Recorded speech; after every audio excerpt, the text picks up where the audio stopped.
আবার আমার কলার ধরে টেনে নিয়ে যেতে লাগলো। বাইরে এসে একটা রিক্সা নিল। রিক্সাওয়ালাকে আমার বাসার ঠিকানা দিয়ে বাসার সামনে নামিয়ে দিতে বলল। রিক্সা চলতে শুরু করছে। মিহি ওর বাবাকে ফোন করে ওর মাকে নিয়ে আমার বাসায় আসতে বলল। আবার আমার বাবাকেও সাথে ভাইকেও ফোন করে বাসায় চলে আসতে বলল। এদিকে আমার যাই অবস্থা, কিন্তু বুঝতে পারছি না আমার দোষটা কোথায়। কিছু সময় পর রিক্সা আমার বাসার সামনে এসে থামলো। দুইজনেই নামলাম। মিহি ভাড়াটা দিল। এরপর আমার কলার ধরে টানতে টানতে নিয়ে গেল। আজ একবার কলিং বেল বাজাতেই দরজা খুলে দিল। তাকে দেখলাম দরজার ওপাশে ভাবি দাঁড়িয়ে আছে। ভিতরে চোখ পড়তেই দেখি মিহির বাবা মা, আমার মা সোফায় বসে আছে। মিহি আবার আমাকে টানতে টানতে ওদের সামনে নিয়ে গেল। কি হয়েছে মা? এই বাদরটা আজকে আবার কি করছে? মিহি চুপ করে আছে আর আমি মাথা নিচু করে দাঁড়িয়ে আছি। হ্যাঁ রে মা, কি হয়েছে? কেমন ভাবে আমাদের এখানে আসতে বললি? বলছে একটু পর সবাই আসুক, তারপর আর কে আসবে? আসলেই দেখতে পাবে। একটু পর বাবার ভাই আসলো। কি রে মা, কি হয়েছে? এমন জরুরি ভাবে ডাকলি যে? মিহি কিছু না বলে হাঁটতে হাঁটতে ডাইনিং টেবিলের কাছে গেল। সেখান থেকে ফল কাটা ছুরিটা এনে বলতে শুরু করলো। তোমার গুণধর ছেলে পুলিশের জব পেয়েছে এবং কালই নাকি ট্রেনিং শুরু হবে, 1 বছর পর ফিরবে। আর এই কথাটা ওই আমাকে এখন বলছে। তাছাড়া ওই নাকি আজ বিকেলেই রওনা দিবে। ওকে আমার বিশ্বাস নেই। ওই যদি ওখানে গিয়ে অন্য কাউকে ভালোবেসে ফেলে তখন আমার কি হবে? তাই আমি এখন আজ ওকে বিয়ে করতে চাই। তোমাদের কারো আপত্তি আছে? ছুরিটা ডান হাতে ধরে বাম হাতের উপরে রেখে বলল। মা, ছুরিটা ফেলে দে। মেয়ের ট্রেনিং থেকে ফিরে আসলে তোদের বিয়ে ধুমধাম করে দিব। কোনো কথা না, এখনই আমাদের বিয়ে দিবে কিনা তাই বলতে বলছি, হ্যাঁ অথবা না। মিহি আমার কথাটা শোনো। আই, তুই চুপ কর। তোর মুখ দিয়ে যেন কোনো শব্দ বের না হয়। এতক্ষণ যেমন চুপ ছিলি তেমনই থাক। বাবা, আমি ওকে খুব ভালোবাসি। আমি কোনোভাবে ওকে হারাতে চাই না। প্লিজ তোমরা রাজি হয়ে যাও না। মিহি আমার বাবার কাছে গিয়ে ওনাকে জড়িয়ে ধরে কাঁদতে কাঁদতে বলল। আচ্ছা মা, কান্না থামা। আজই তোদের বিয়ে। তোকে আমার পার্মানেন্ট মেয়ে করে নিব। কি বলো মেঘের মা? আমি তো সে প্রথম দিন থেকে ওকে আমার মেয়ে করে নিয়েছি। কিন্তু মিহিমা, বিয়ে দিতে চাইলেই তো আর হয় না। তাছাড়া বিয়ের জন্য যা যা প্রয়োজন তার কোনো কিছুরই জোগাড় করা হয়নি। আব্বুর কথা শুনে মিহি কি যেন চিন্তা করে বলল। আব্বু, উকিল আঙ্কেলকে ফোন করে রেজিস্ট্রি পেপার নিয়ে আসতে বলো জলদি। মা রে, একবার যা বলছি তাই করো। বিয়ে আজ হবে মানে আজই হবে। এরপর মিহির বাবা মানে আমার হবু শ্বশুর মশাই কাকে যেন ফোন করে রেজিস্ট্রি পেপার নিয়ে আমাদের বাসায় আসতে বলল। অন্যদিকে মিহি নাইমকে ফোন করে আধা ঘন্টার ভিতরে আমাদের বাসায় আসতে বলল। ওদের এত সব কথা কাহিনী সব আমার মাথার উপর দিয়ে যাচ্ছে। 20-25 মিনিট পর দীপ্ত আসলো। নাইমার বন্ধুরা আসলো। আরো প্রায় 5 মিনিট পর একটা লোক আসলো। দেখেই বুঝতে পারলাম লোকটা একটা উকিল। আমি সোফায় বসে মাথায় হাত দিয়ে বসে ভাবছি আজকে কি কি ঘটেছে আমার সাথে। ওরা সবাই কিছু একটা নিয়ে কথা বলছে। পাশ থেকে শব্দ আসছে, কিন্তু আমার কানে শব্দ আসলেও আমার সেদিকে কোনো খেয়াল নেই। বসে বসে চিন্তা করছি, এমন সময় কেউ এসে আমার শার্টের কলার ধরে টেনে নিয়ে গেল। পারফিউম থেকে বুঝলাম এটা মিহি। এই মুহূর্তে কলম হাতে দাঁড়িয়ে আছে সিগনেচার করার জন্য। আর আমাকে চারপাশ দিয়ে ঘিরে আছে সবাই। সামনে মিহি দাঁড়িয়ে রাগে ফুঁসছে, যেন কোনো রাগী সারকে লাল কাপড় দেখিয়ে দিয়েছে। আর সেই কাপড়টা স্বয়ং আমি নিজেই। কি হলো? তাড়াতাড়ি সাইন করো। কই শুনতে পাও নাই? আমার মেয়ের কথা কানে যায়নি? জলদি করে সাইন করে দে। আমি এখনো চুপ করে দাঁড়িয়ে আছি। বাবা, রেজিস্ট্রি পেপারে সাইন করে দে, হয়ে গেছে। হ্যাঁ মি, জলদি সাইন করে দাও তো। এই, তোর কানে এতগুলো লোকের কথা ঢুকছে না? মিহি আবার আমার শার্টের কলার ধরে ঝাঁকাতে ঝাঁকাতে বলল। দাঁড়া, দেখাচ্ছি মজা। বলে মিহি সোফায় রাখা সেই ছুরিটা এনে আমার সামনে দাঁড়ালো। 5 সেকেন্ড সময় দিলাম। এর ভেতর যদি সাইন না করিস তো আমার হাত কেটে ফেলবো। বলে আবার ছুরিটা ওর হাতের উপর রাখলো। এত কিছুর মাঝে আমি একটা কথা বলিনি। এবার মিহির কথা শুনে মা তো খেপে গেছে আমার উপর। তাছাড়া এই মেয়ের উপর কোনো বিশ্বাস নেই। হাত কাটতে একবারে বেশি 2বার ভাববে না। তাই কাপা কাপা হাতে সিগনেচার করে দিলাম। ব্যাস, হয়ে গেল রেজিস্ট্রি বিয়ে। কারণ মিহি আগে সাক্ষী হিসেবে আমার আর ওর নিজের বাবার সিগনেচার করিয়ে নিয়েছিল। তারপর নিজে সিগনেচার করে পেপারটা আমাকে দেয় সিগনেচার করার জন্য। ধাক্কা একটা না একটা সামলাতেই মিহি আমাকে আরেকটা ধাক্কা দিল। আমি রেজিস্ট্রি পেপারে সাইন করে আবালের মতো দাঁড়িয়ে আছি। কি করব, উপস্থিত সবাই ফ্যামিলির লোকজন, তারপর বাবা মা। তাই মাথা নিচু করে দাঁড়িয়ে আছি। আমি সাইন করে দেওয়ার সাথে সাথেই মিহি পেপারটা টান দিয়ে নিয়ে নেয় এবং ওর উকিল আঙ্কেলকে দিয়ে দেয়। এরপর মিহি এসে আমাকে জড়িয়ে ধরে। ভালোভাবে বুঝতে পারলাম মিহি কাঁদছে। একটু পর নিজেই আমার বুক থেকে উঠে এই জলদি করে সকলের দোয়া নাও। বলে আমার হাত ধরে প্রথমে আমার বাবার সামনে নিয়ে গেল। এরপর এক এক করে সকলকে সালাম করে দোয়া নিলাম। সব শেষে নাইমের কাছে গেল। মিহি নাইমকে সালাম করলো, কিন্তু আমি দাঁড়িয়ে আছি। ওই আমাকে সালাম কর। শালার মুখে বিজয়ের হাসি। এতক্ষণ হালাই মজা লুটছে। যা ভাগ হালা, তোর দোয়া লাগবে না আমার। সবাইকে সালাম করার পর আম্মু আমরা উপরে যাচ্ছি, কেউ ডিস্টার্ব করবা না। মিহি আমার মা মানে ওর শাশুড়ি মাকে বলল, হ্যাঁ আচ্ছা। এই চলো উপরে যাই। না আমি যাব না। কি বললি? যা শুনছো তাই। আম্মু ওই আমার মেয়েটা যা বলবে তাই করবি, উল্টো পাল্টে কিছু করলে তোর খাবার বন্ধ। আম্মু। ওই চল। মিহি সকলের সামনে আমার শার্টের কলার ধরে টেনে উপরে নিয়ে গেল। সোজা আমার রুমে এসে আমার কলার ছেড়ে দরজা আটকে দিল। আমি মিহির দিকে তাকিয়ে দেখি মিহি দরজা আটকে ওড়নাটা কোমরে বাঁধলো। তারপর আমার দিকে এগিয়ে আসছে। দেখে বোঝা যাচ্ছে এখন আমার উপর রেগে আছে। আমি বুঝতে পারছি আমাকে ধরতে পারলে নিশ্চিত খবর করে ছাড়বে। মিহি আমার দিকে এগোচ্ছে, আমি পিছিয়ে যাচ্ছি। এমন করতে করতে হঠাৎ আমি বিছানায় পড়ে যাই। আমি বিছানায় পড়তে মিহি দৌড়ে এসে আমার বুকের উপর বসলো। আমি ওকে উঠাতে গেলে 2 হাত দিয়ে আমার হাত দুটো চেপে ধরলো। আমি ওর আগেই চোখের দিকে তাকিয়ে ভয়ে চুপ করে গেলাম। তখন কি বলছিলি? আমার মুখের উপর না করলি কেন? ওই আমি কিছু করি নাই তো। এবারের মতো ছেড়ে দেওয়ার কখনো তোমার কোনো কথাই না করবো না প্লিজ। না, এত সহজে তোকে ছাড়বো না। আমাকে না জানিয়ে যেই কাজ করেছিস তার শাস্তি তোকে পেতেই হবে। হ্যাঁ শাস্তি? কিসের শাস্তি? এই আমি না তোমার একটা মাত্র আদরের জামাই, আমাকে তুমি শাস্তি দিতে পারবে? কেন পারবো না? এই দেখ। বলেই আমার ঠোঁটের উপর আক্রমণ করলো। আমি কিছু বলতে চেয়েছিলাম কিন্তু বলতে দিল না। মিহি কিস করছে কম, আমার ঠোঁটের উপর অত্যাচার করছে বেশি, মানে ঠোঁটে কামড় দিচ্ছে। আমি ছাড়ানোর চেষ্টা করলাম কিন্তু পারতেছি না। যেই ছাড়াতে চাচ্ছি অমনি ঠোঁট কামড়ে ধরছে। হঠাৎ করে যেন মিহি বাঘিনী হয়ে উঠেছে। মিনিট খানেক পর আমার শ্বাস নিতে পারছি না, তাই ছটফট করতে লাগলাম। আমার অবস্থা দেখে মিহি আমাকে ছেড়ে দিল, কিন্তু বুকের উপর থেকে নামলো না। আর একটু হলে তো মরেই যেতাম। এমনভাবে কেউ ঠোঁটে কামড় দেয়? আমি দেই। বলেই আবার আক্রমণ করলো। এবার শুধু কিসি সীমাবদ্ধ থাকলো না, বলতে লজ্জা করছে বাকিটা ইতিহাস। আবার ইতিহাস বইতে খুঁজতে যায় না। এখন মিহি আমার বুকে শুয়ে আছে। শুয়ে শুয়ে ভাবছি কয়েক ঘন্টায় পুরো জীবনটা একটা অন্যরকম মন নিয়েছে। কারো জীবন এখন আমার জীবনের সাথে বাধা হয়ে গেছে। সে আর কেউ নয়, আমার ভালোবাসার মানুষ। এখন সে আমার অর্ধাঙ্গিনী, আমার জীবন সঙ্গী। সবকিছু মনে করে কেমন যেন ভালো লাগছে, আবার লজ্জাও লাগছে একটু। আগে যা হয়ে গেল এর মাঝে মিহি আমার বুকেই ঘুমিয়ে গেছে। আমিও এসব ভাবতে ভাবতে ঘুমিয়ে গেলাম। ঘুম ভাঙার পর ফোনটা হাতে নিয়ে টাইম দেখি, সন্ধ্যা হয়ে গেছে। মিহি এখন আমাকে জড়িয়ে ধরে আমার বুকে মাথা রেখে ঘুমিয়ে আছে। ঘুমন্ত অবস্থায় ওকে আগেও দেখেছি। ওকে এই অবস্থায় দেখে মন যাচ্ছে যেন বসে ওকে দেখেই যাই, কিন্তু হঠাৎই আমার মনে পড়ে গেল আজকে আমাদের যাওয়ার দিন। তাই মিহিকে সাবধানে বুক থেকে নামিয়ে বালিশে শুয়ে দিলাম যেন ঘুম না ভাঙে। তারপর বাথরুমে চলে আসলাম ফ্রেশ হতে। সব কিছু গোছগাছ করে একেবারে নিচে নামলাম। উদ্দেশ্য খাবার খেয়ে রওনা দিব।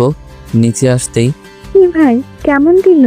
তোমার তো ভালোই এক্সপিরিয়েন্স আছে, বুঝে নাও। তবে এইটুকু বলতে পারি তুমি প্রথমবার ভাইকে যেমন দিয়েছিলে তার থেকে কয়েক গুণ বেশি দিয়েছে। আমিও কম চাই না। ভাবি লজ্জা পেয়ে চলে গেল। এরপর মাকে খাবার দিতে বললাম। সবাই বিভিন্ন কথা বলতে লাগলো, সাথে কিছু উপদেশ ফ্রি। হঠাৎই কেউ আমার কোলে বসে পড়ল এবং আমার হাত ধরে লোকমাটা নিজের মুখে নিয়ে নিল। এরপর আমার বুকে ঠেস দিয়ে চোখ বন্ধ করে চিবোতে লাগলো। চুলের স্মেলেই বুঝে গেলাম মিহি, তাই চুপ করে রইলাম। আশেপাশে তাকিয়ে দেখি সবাই হা করে আছে। মিহির কাণ্ড দেখে আর মিটিমিটি হাসছে। আমি তো লজ্জায় পড়ে গেলাম। কখনো এমন অবস্থার শিকার হইনি। লজ্জায় কান দিয়ে ধোয়া বেরোচ্ছে। মিহি খাবার খেয়ে যেই চোখ খুলল, সামনে তাকিয়ে দেখে তার বাবা মানে আমার শ্বশুরজি। এরপর আশেপাশে তাকিয়ে দেখে 2 ফ্যামিলির সবাই আছে। মিহি লজ্জা পেয়ে 2 হাতে আমার গলা জড়িয়ে ধরে বুকে মুখ লুকালো। মিহির এমন কাজে সবাই শব্দ করে হেসে উঠল। এরপর এক এক করে সবাই উঠে গেল। ভাবি যাওয়ার সময়, ভাই আমার যাকে পেট পুরে খাইয়ে দিও যেন 1 বছর থাকতে পারি। বলে হাসতে হাসতে চলে গেল। এই যে রাগিনী, উঠো, সবাই চলে গেছে।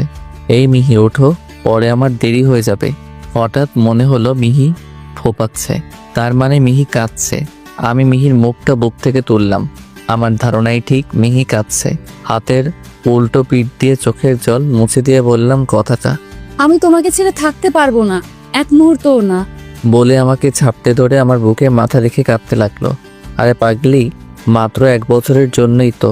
তাছাড়া 1 বছর পর আমি ফিরে আসলে সারা জীবনের জন্য আমি তোমার। মিহি কিছুতেই মানতে চাইছে না। অনেক বুঝিয়ে মিহিকে মানাতে হলো। এমনকি আমার ফ্যামিলি প্লাস মিহির ফ্যামিলির সবাই মিলে মিহিকে বোঝাতে হয়েছে। সবার থেকে বিদায় নিয়ে রওনা দিলাম। আমার লেট হবে জেনে নাইমার বাকি সবাইকে চলে যেতে বলে, কিন্তু ওই আমার জন্য থেকে যায়। শ্বশুরের গাড়িতে বসে আছি আমি, মিহি ও নাইম।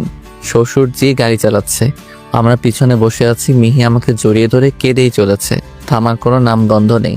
আমি ওকে জড়িয়ে ধরে থামানোর চেষ্টা করছি। নাইম আমাদের দিকে একদিনে তাকিয়ে আছে। আমি বাম হাত দিয়ে ওর মাথার পিছনে একটা থাপ্পড় দিলাম। কি হলো এটা? শালা, একদম আমাদের ভালোবাসায় নজর দিবি না, ওই দিকে ফিরে বস। যা ভাগ হালা, তাকাবো না তোদের দিকে। আমি আমার শ্রাবণের সাথে কথা বলি। তাই কর, তবে ভুলেও আমাদের দিকে তাকাবি না। একসময় বাস স্ট্যান্ডে চলে আসলাম। মিহি এখনো আমাকে ছাড়ে নাই। নাইম গাড়ি থেকে নেমে শ্রাবণীর সাথে কথা বলছে। শ্বশুরজি বাসের টিকিট কাটতে গেছে। মিহির মুখ ধরে ওকে বুক থেকে উঠালাম। মিহি, কিছু কথা বলছি, মন দিয়ে শুনো। তুমি এখন আর আগের মতো নেই। আগে একটা পরিবারের অংশ ছিলে, কারোর মেয়ে কারোর বোন ছিলে, কিন্তু এখন তুমি আরো একটা পরিবারের অংশ। এখন তুমি কারোর স্ত্রী, কারোর বৌমা, কারোর যা। এখন তুমি 2টা পরিবারের অংশ। তুমি এখন আগের মতো চলতে পারবে না। তাছাড়া আমি, নাইম বা আমাদের ফ্রেন্ডরা কেউই এখানে থাকবো না। তাই তোমার কোনো বিপদে আমাদের কেউই আসতে পারবে না। তাই এমনভাবে চলবে যাতে আমাদের পরিবারের মান সম্মান ঠিক থাকে এবং নিজে যেন কোনো বিপদে না পড়ো। এখন থেকে তোমাকে সকল বাজে অভ্যাস ত্যাগ করতে হবে। আর কোনো বিপদে পড়লে আগে ফ্যামিলির সবাইকে জানাবে, নিজে কোনো সিদ্ধান্ত নিবে না। মাত্র তো 1 বছর, দেখতে দেখতে চলে যাবে। 1 বছর একটু কষ্ট করো, সারা জীবন আমরা সুখী থাকবো। বলে ওকে খুব শক্ত করে জড়িয়ে ধরলাম। কিছুক্ষণ পর ছেড়ে দিয়ে ওর কপালে ভালোবাসার স্পর্শ দিয়ে গাড়ি থেকে নেমে পড়লাম। নেমে দেখি নাইম ও শ্বশুরজি দাঁড়িয়ে আছে। আমি ওদের কাছে গেলাম। শ্বশুরজি আমাদেরকে সবকিছু বুঝিয়ে দিচ্ছে। এমন সময় মিহি এসে আবার আমাকে পিছন থেকে জড়িয়ে ধরলো। আশেপাশে তাকিয়ে দেখি অনেকেই আমাদেরকে দেখছে। আমি দ্রুত মিহিকে গাড়িতে নিয়ে গেলাম। মিহি এমন পাগলামি করে না। পাগলি, তোমাকে একটু আগে বললাম, ফ্যামিলির সম্মান নষ্ট হয় এমন কোনো কাজ করবে না। ওইখানে তোমার বাবা দাঁড়িয়ে আছে। তাছাড়া আমাদের বিয়ে হয়েছে, সেটা যেভাবেই হোক ফ্যামিলি মেম্বার ছাড়া কেউই জানে না। তুমি যদি এখন যেখানে সেখানে কাউকে জড়িয়ে ধরো, তাহলে লোকে নিশ্চয়ই তোমাকে ভালো কিছু বলবে না। তোমার সম্পর্কে মানুষের মনে একটা খারাপ ধারণা জন্মাবে, সাথে তোমার ফ্যামিলির সম্পর্কেও। বুঝতে পারছো আমি কি বলতে চাইছি? 1 বছর একটু ধৈর্য ধরো, কষ্ট করে। এরপর কোনো কষ্ট তোমাকে স্পর্শ করতে পারবে না। এই মিহি, এই শোনা, তাকাও আমার দিকে। মিহি আমার দিকে তাকালো। আমি ওর চোখ মুছে দিলাম। আমি 1 বছরের জন্য তোমার থেকে দূরে চলে যাচ্ছি। যাওয়ার আগে কি একটিবারের জন্য তোমার ওই রাগী মুক্তি দেখতে পাবো না? কি আর করা, বউ তো আমার মনের কথা বোঝে না। দেখি ওখানে গিয়ে আর কাউকে পাই কিনা। বলে গাড়ি থেকে নামতে নিলাম, কিন্তু নামতে পারলাম না। মিহি আমার হাত ধরে হ্যাঁচকা টান দিয়ে আবার বসিয়ে দিল এবং আমার মাথার পিছনে হাত দিয়ে শক্ত করে ধরে আমার ঠোঁটে নিজের ঠোঁট মিলিয়ে দিল। এমনভাবে কিস করছে যেন কিস না, আমার ঠোঁট কামড়ে খেয়ে ফেলতে চাইছে। আমি ওকে ছাড়ানোর চেষ্টা করতে থাকলাম, কিন্তু পারছি না। যেই ছাড়াতে চাইছি অমনি কামড় দিচ্ছে। মিনিট খানেক পর ছেড়ে দিল। আর কখনো এই মুখে কারো নাম নিবি না। এরপরে অন্য কারো নাম মুখে নিলে তোর জিব্বা টেনে ছিঁড়ে ফেলবো। এবার আমি ওকে শক্ত করে ধরে ওর ঠোঁটে আক্রমণ করলাম। মিনিট খানেক পর ছেড়ে দিয়ে জড়িয়ে ধরে, মনে থাকবে সোনা, নিজের ফ্যামিলির সকলের খেয়াল রাখবে আর ভালো করে লেখাপড়া করবে। ওকে কিছু বলার সুযোগ না দিয়ে নেমে পড়লাম। জানি এখন কান্না করবে আর আমি ওর কান্না দেখতে পারবো না। সোজা গাড়িতে এসে নিজের সিটে গিয়ে বসলাম। এখন নিজেই কান্না পাচ্ছে। কি করে থাকবো সবাইকে ছেড়ে? পরপরই নাইম আসলো। ওর সিট আমার পাশেই। নাইমেরও মন খারাপ। তাছাড়া ফোন রেখে আসছি, ওখানে ফোন ব্যবহার করা নিষেধ। এসব বিভিন্ন জিনিস চিন্তা করতে করতে একসময় ঘুমিয়ে গেলাম। হেল্পারের ডাকে ঘুম ভাঙলো। সকাল হয়ে গেছে। বাস থেকে নেমে আরও 1 ঘন্টা জার্নি করে ট্রেনিং সেন্টারে পৌঁছালাম। ওখানে গিয়ে হারামিগুলোর সাথে দেখা হলো। এরপর ফ্রেশ হয়ে সবাই মিলে আশেপাশে ঘোরাঘুরি করলাম। কাল থেকে ট্রেনিং শুরু হবে। রাতে ডিনার করে যে যার ক্যাম্পে গিয়ে ঘুমালো। আমি শুয়ে এদিক ওদিক মোড়ামুড়ি করছি। ঘুম যেন আজ আর আসছে না। সকলের কথা মনে পড়ছে, বিশেষ করে মিহির কথা। না জানি সে কী করছে। এভাবে দেখতে দেখতে 1 বছর পার হয়ে গেল। আজকে আমাদের ট্রেনিং শেষ হলো। এভাবে একটু আগে আনুষ্ঠানিকভাবে সম্মানী দিয়েছে আমাদেরকে, প্লাস শপথ পাঠ করিয়েছে। সকলের হাতে এখন অ্যাপয়েন্টমেন্ট লেটার রয়েছে। আমাদের টিমের লিডার আমি। এটার নাম। আমরা সবাই আমাদের ক্যাম্পে ফিরে আসলাম। ফ্রেশ হয়ে সবাই মিলে ঘুরতে বেরোলাম। ঘোরাঘুরি শেষে মার্কেটে গেলাম। সেখান থেকে ফোন ও ফ্যামিলির সকলের জন্য জামা কাপড় নিলাম। ক্যাম্পে ফিরে ফ্রেশ হয়ে আব্বুর কাছে ফোন দিলাম। 1 বছরে মাত্র 3 বার কথা হয়েছে সকলের সাথে। আব্বু ফোন রিসিভ করলো। আব্বু, কেমন আছো? কে? মেঘ। আমি ভালো আছি, তুই কেমন আছিস? আমিও ভালো আছি। তোমার আশেপাশে আম্মু, ভাবি, মিহি কেউ আছে নাকি? না, আমি তো এখন কলেজ মোড়ে আছি। কেন, কি হয়েছে? আর এটা কার নাম্বার? এটা আমার নাম্বার। আজই নিয়েছি। আমাদের ট্রেনিং শেষ। কাল বাসায় ফিরবো। আমি এখনই বাসায় গিয়ে ওদের সবাইকে বলছি। আরে না না, সবাইকে সারপ্রাইজ দিব। কাউকে জানাবে না। ভাইকে কাল ছুটি নিতে বলবা। আর একটা কথা, কি? আমি একটা বাইক কিনবো। আমার কাছে কিছু আছে আর কিছু লাগবে। আমার অ্যাকাউন্টে কিছু টাকা ডিপোজিট করে দাও। আচ্ছা, একটু ওয়েট কর। 1 ঘন্টার ভেতরেই তোর অ্যাকাউন্টে টাকা জমা হয়ে যাবে। ওকে, রাখছি। সাবধানে চলাফেরা করবে। ফোন রেখে হারামিদের কাছে গেলাম। সবাই ফোন কিনেছে, তাই সবাই ফোনে কথা বলছে। কেউ মা বাবার সাথে, কেউ গার্লফ্রেন্ডের সাথে। সকলের কথা বলা শেষে সবাইকে জানালাম একটু পরে আবার মার্কেটে যেতে হবে আমার বাইক কেনার জন্য। আমার কথা শুনে হারামিরা আবার ওদের বাবার কাছে ফোন দিয়ে টাকা চাইলো। এরপর সবাই মিলে আড্ডা দিতে লাগলাম। ঘন্টা 2 পর সবাই আবার মার্কেটে গেলাম। বাইক কিনে রেস্টুরেন্ট থেকে ডিনার করে জলদি জলদি ফিরে আসলাম। শোন, সবাই গিয়ে ঘুমিয়ে পড়বি। আর রাত 2:30-এ অ্যালার্ম দিয়ে রাখবি। 3টার দিকে রওনা দিব। আর তোরা যদি সকালে রওনা দিতে চাস তাহলে কিছু বলার নেই। ওই হারামি চুপ, সবাই একসাথে যাব। ওকে, যে যার ক্যাম্পে যা। এরপর সবাই যে যার ক্যাম্পে চলে গেল। আমি শুয়ে শুয়ে ভাবতে লাগলাম কাল একেবারে কলেজ যাব মিহির ক্লাস চলাকালীন। সেখানে গিয়ে মিহিকে সারপ্রাইজ দিব। তারপর ওকে নিয়ে বাসায় যাব। পরিকল্পনা মাফিক রাত 3টার দিকে যার যার বাইকে করে রওনা দিলাম। সকাল 10:30টার দিকে কলেজে পৌঁছালাম। মাঝে একটা হোটেলে ব্রেকফাস্ট করেছি। কলেজ কেটে গিয়ে হর্ন দিচ্ছি, কিন্তু খুলছে না। আমার কেমন যেন লাগছে। মন বলছে মিহির কোনো প্রবলেম হয়েছে। আমি তাড়াতাড়ি করে 9কে শ্রাবণীর নাম্বারে কল দিতে বললাম। বাইক সাইডে দাঁড় করিয়ে আমি নাইমের থেকে ফোনটা নিলাম। রিং হচ্ছে কিন্তু রিসিভ করছে না। কয়েকবার ট্রাই করার পর রিসিভ করলো। নাইম, নাইম ওরা মিহির। শ্রাবণী, আমি মেঘ বলছি। কি হয়েছে আমার মিহির? আর কোথায় তোমরা? ভাই, আমরা লাইব্রেরিতে। কলেজের ভিপি এর ভাই মাহির সাথে ঝামেলা করছে। কি? গেটের দারোয়ান কই গেছে? গেট খুলছে না কেন? ভাইয়া, গেট ওদের লোক বন্ধ করে দিয়েছে। জলদি আসেন, না হলে ওরা মিহিরকে কোনো বড় ক্ষতি করে দিবে। ওকে, আমি আসছি। ফোন নাইমকে দিয়ে জলদি করে আমার বাইকের কাছে গেলাম। তারপর ব্যাগ থেকে গান বের করে সাইলেন্সার লাগিয়ে নিলাম।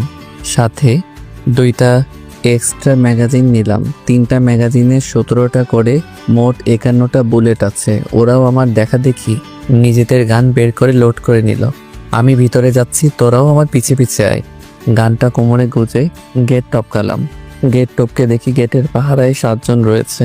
আমি ওদের সকলের 2 হাঁটুতে একটা একটা করে গুলি করে দিলাম। আমার পিছনে নাইম আসছিল।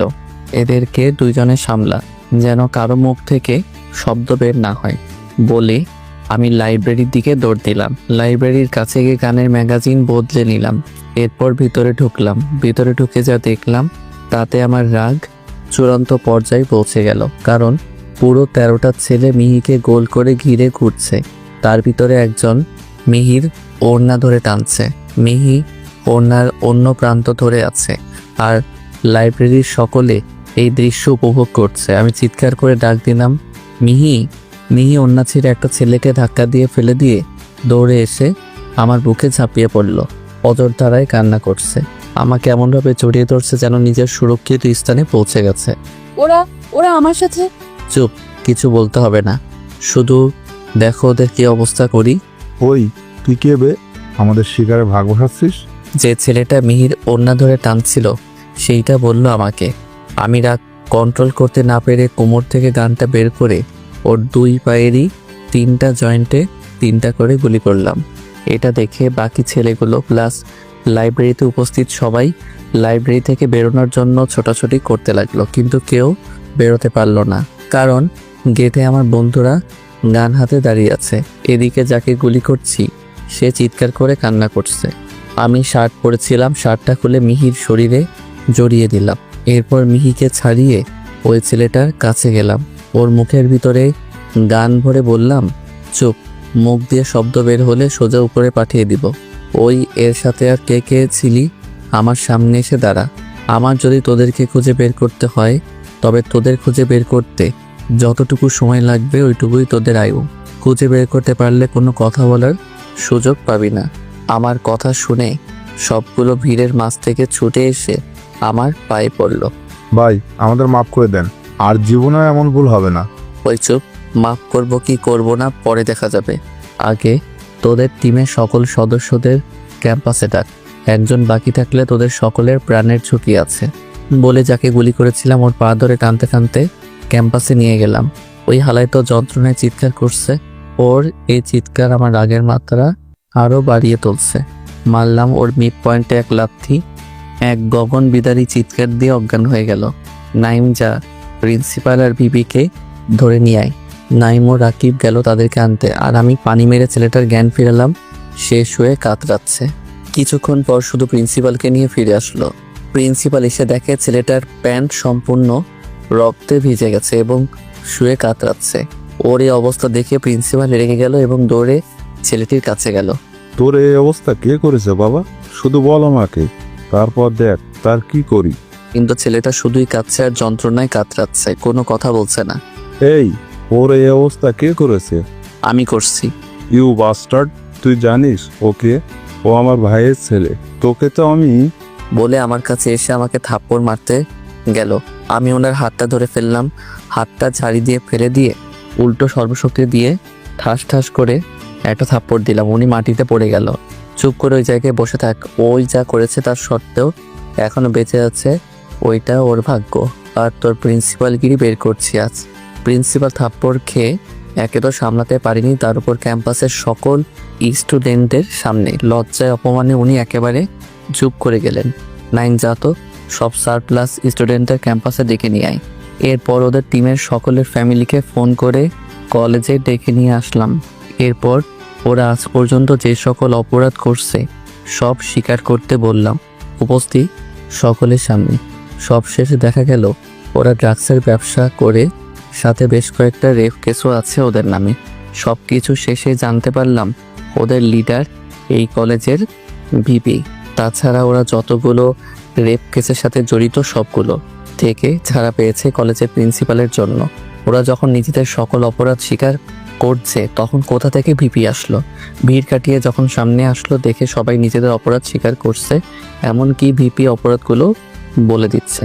রাকিব ওদের সামনে বসে রেকর্ডার ধরেছিল, তাই ভিপি তেড়ে গেল ওর দিকে, গিয়ে লাথি দিয়ে ওকে চেয়ার থেকে ফেলে দিল। আবার মারতে গেলে ওর ডান পায়ে একটা গুলি ছুড়লাম। এরপর ওর শরীরের সকল গুরুত্বপূর্ণ অঙ্গে গুলি করে ম্যাগাজিনটা খালি করে দিলাম। শেষ গুলিটা ওর কপালে করলাম। এটা দেখে অনেকে জায়গায় অজ্ঞান হয়ে গেল। ক্যাম্পাসে নীরবতা ছেয়ে গেল। এরপর ওদের সকলকে জেলে পাঠিয়ে দিলাম সারা জীবনের জন্য, সাথে প্রিন্সিপালকেও। যতদিন বেঁচে থাকবে কোনো কারোর সাথে দেখা করতে পারবে না, এমনকি ফ্যামিলির কারোর সাথেও নয়। বাকি জীবনটা জেলে বসিয়েই কাটিয়ে দিতে হবে, কেননা আমি চাকরির আগেই সিনিয়র অফিসারদের দিয়ে আমার দেওয়া চুক্তিপত্রে সাইন করিয়ে নিয়েছিলাম। সেখানে আমার শাস্তি দেওয়ার বিষয়টিও ছিল। ওদের সকল স্বীকারোক্তি রেকর্ড করেছিলাম, তার 3 কপি করে। 1 কপি কমিশনার স্যারের মাধ্যমে সিনিয়র অফিসারদের কাছে পাঠিয়ে দিলাম, 1 কপি নিজেদের কাছে রেখে দিলাম, আর 1 কপি ওদের ফ্যামিলিকে দিয়ে দিলাম। সব কিছু কমপ্লিট করতে করতে রাত হয়ে গেল। এতক্ষণে মিহি আমার সাথে ছিল, কখনো আমাকে জড়িয়ে ধরে বা কখনো আমার হাত জড়িয়ে ধরে বেচারি অনেক ভয় পেয়ে গেছে। তারপর সব কিছু শেষ করতে করতে রাত 10টা বেজে গেল। মেঘ চলো, আজ তোমরা আমাদের বাসায় যাবে। না বাবা, আজ না, 1 বছর ফ্যামিলির কারোর সাথে দেখা হয়নি, তাই আগে বাসায় যাব, পরে একদিন যাব বলে আমি মিহিকে নিয়ে বাসার দিকে রওনা দিলাম। বেচারি সেই থেকে কেঁদেই চলেছে, থামছেই না। বাইকে বসেও আমাকে জড়িয়ে ধরে কাঁদছে। সত্যি খুব ভয় পেয়ে গেছে। আসলে ওর সাথে যা হয়েছে তাতে যে কোনো মেয়েই ভয় পেয়ে যাবে। তাছাড়া আমি যদি ঠিক সময় না পৌঁছাতাম তাহলে ভুলটা আমারই। ওকে যদি শান্তশিষ্ট না হতে বলতাম, যদি সেই আগের মতো রাগী প্লাস গুন্ডি থাকতো, তাহলে ওর দিকে কেউ চোখ তুলে তাকাবার সাহস পেত না। এইসব ভাবতে ভাবতে বাসায় চলে আসলাম। কলিং বেল বাজাতেই সেকেন্ডের ভিতর দরজা খুলে গেল। দরজা খুলে আম্মু আমাকে দেখে জড়িয়ে ধরে কপালে সারা মুখে চুমু দিতে থাকলো, সাথে কান্না করছে। আমিও আম্মুকে জোরে জড়িয়ে ধরলাম। আম্মু, আমি চলে আসছি তো, আর যাব না তোমাদের ছেড়ে। আচ্ছা এখন ছাড়ো আর মিহিকে নিয়ে ঘরে যাও। আমি মিহির কথা বলতেই আম্মু মিহির দিকে খেয়াল করলো, আমাকে ছেড়ে মিহির কাছে গেল। কি হয়েছে আমার মেয়েটার? চোখ মুখের এমন অবস্থা কেন? আচ্ছা এসব বাদ দাও তো, আগে ওদের ভিতরে আসতে দাও। যা, তোরা গিয়ে ফ্রেশ হয়ে আয়। আমি ভিতরে গিয়ে সবার কাছে ভালো মন্দ জিজ্ঞেস করে মিহির দিকে একবার তাকিয়ে রুমের দিকে রওনা দিলাম। মিহিও আমার পিছন পিছন আসতে লাগলো। রুমে এসে শরীরটা বিছানার উপর এলিয়ে দিলাম। মিহি এসে ব্যাগটা রেখে সোজা ওয়াশরুমের দিকে যেতে লাগলো। আমি সঙ্গে সঙ্গে উঠে পড়লাম। তারপর আমিও ওয়াশরুমের দিকে যেতে লাগলাম। মিহি ওয়াশরুমে ঢুকে দরজা বন্ধ করতে গেল। আমি দৌড়ে গিয়ে দরজায় হাত দিলাম। মিহি দরজার আড়াল থেকে মুখ বের করলো। আমাকে দেখে দরজা খুলে ওয়াশরুম থেকে বেরিয়ে যেতে নিল। আমি দেওয়ালে হাত দিয়ে ওকে বাধা দিলাম।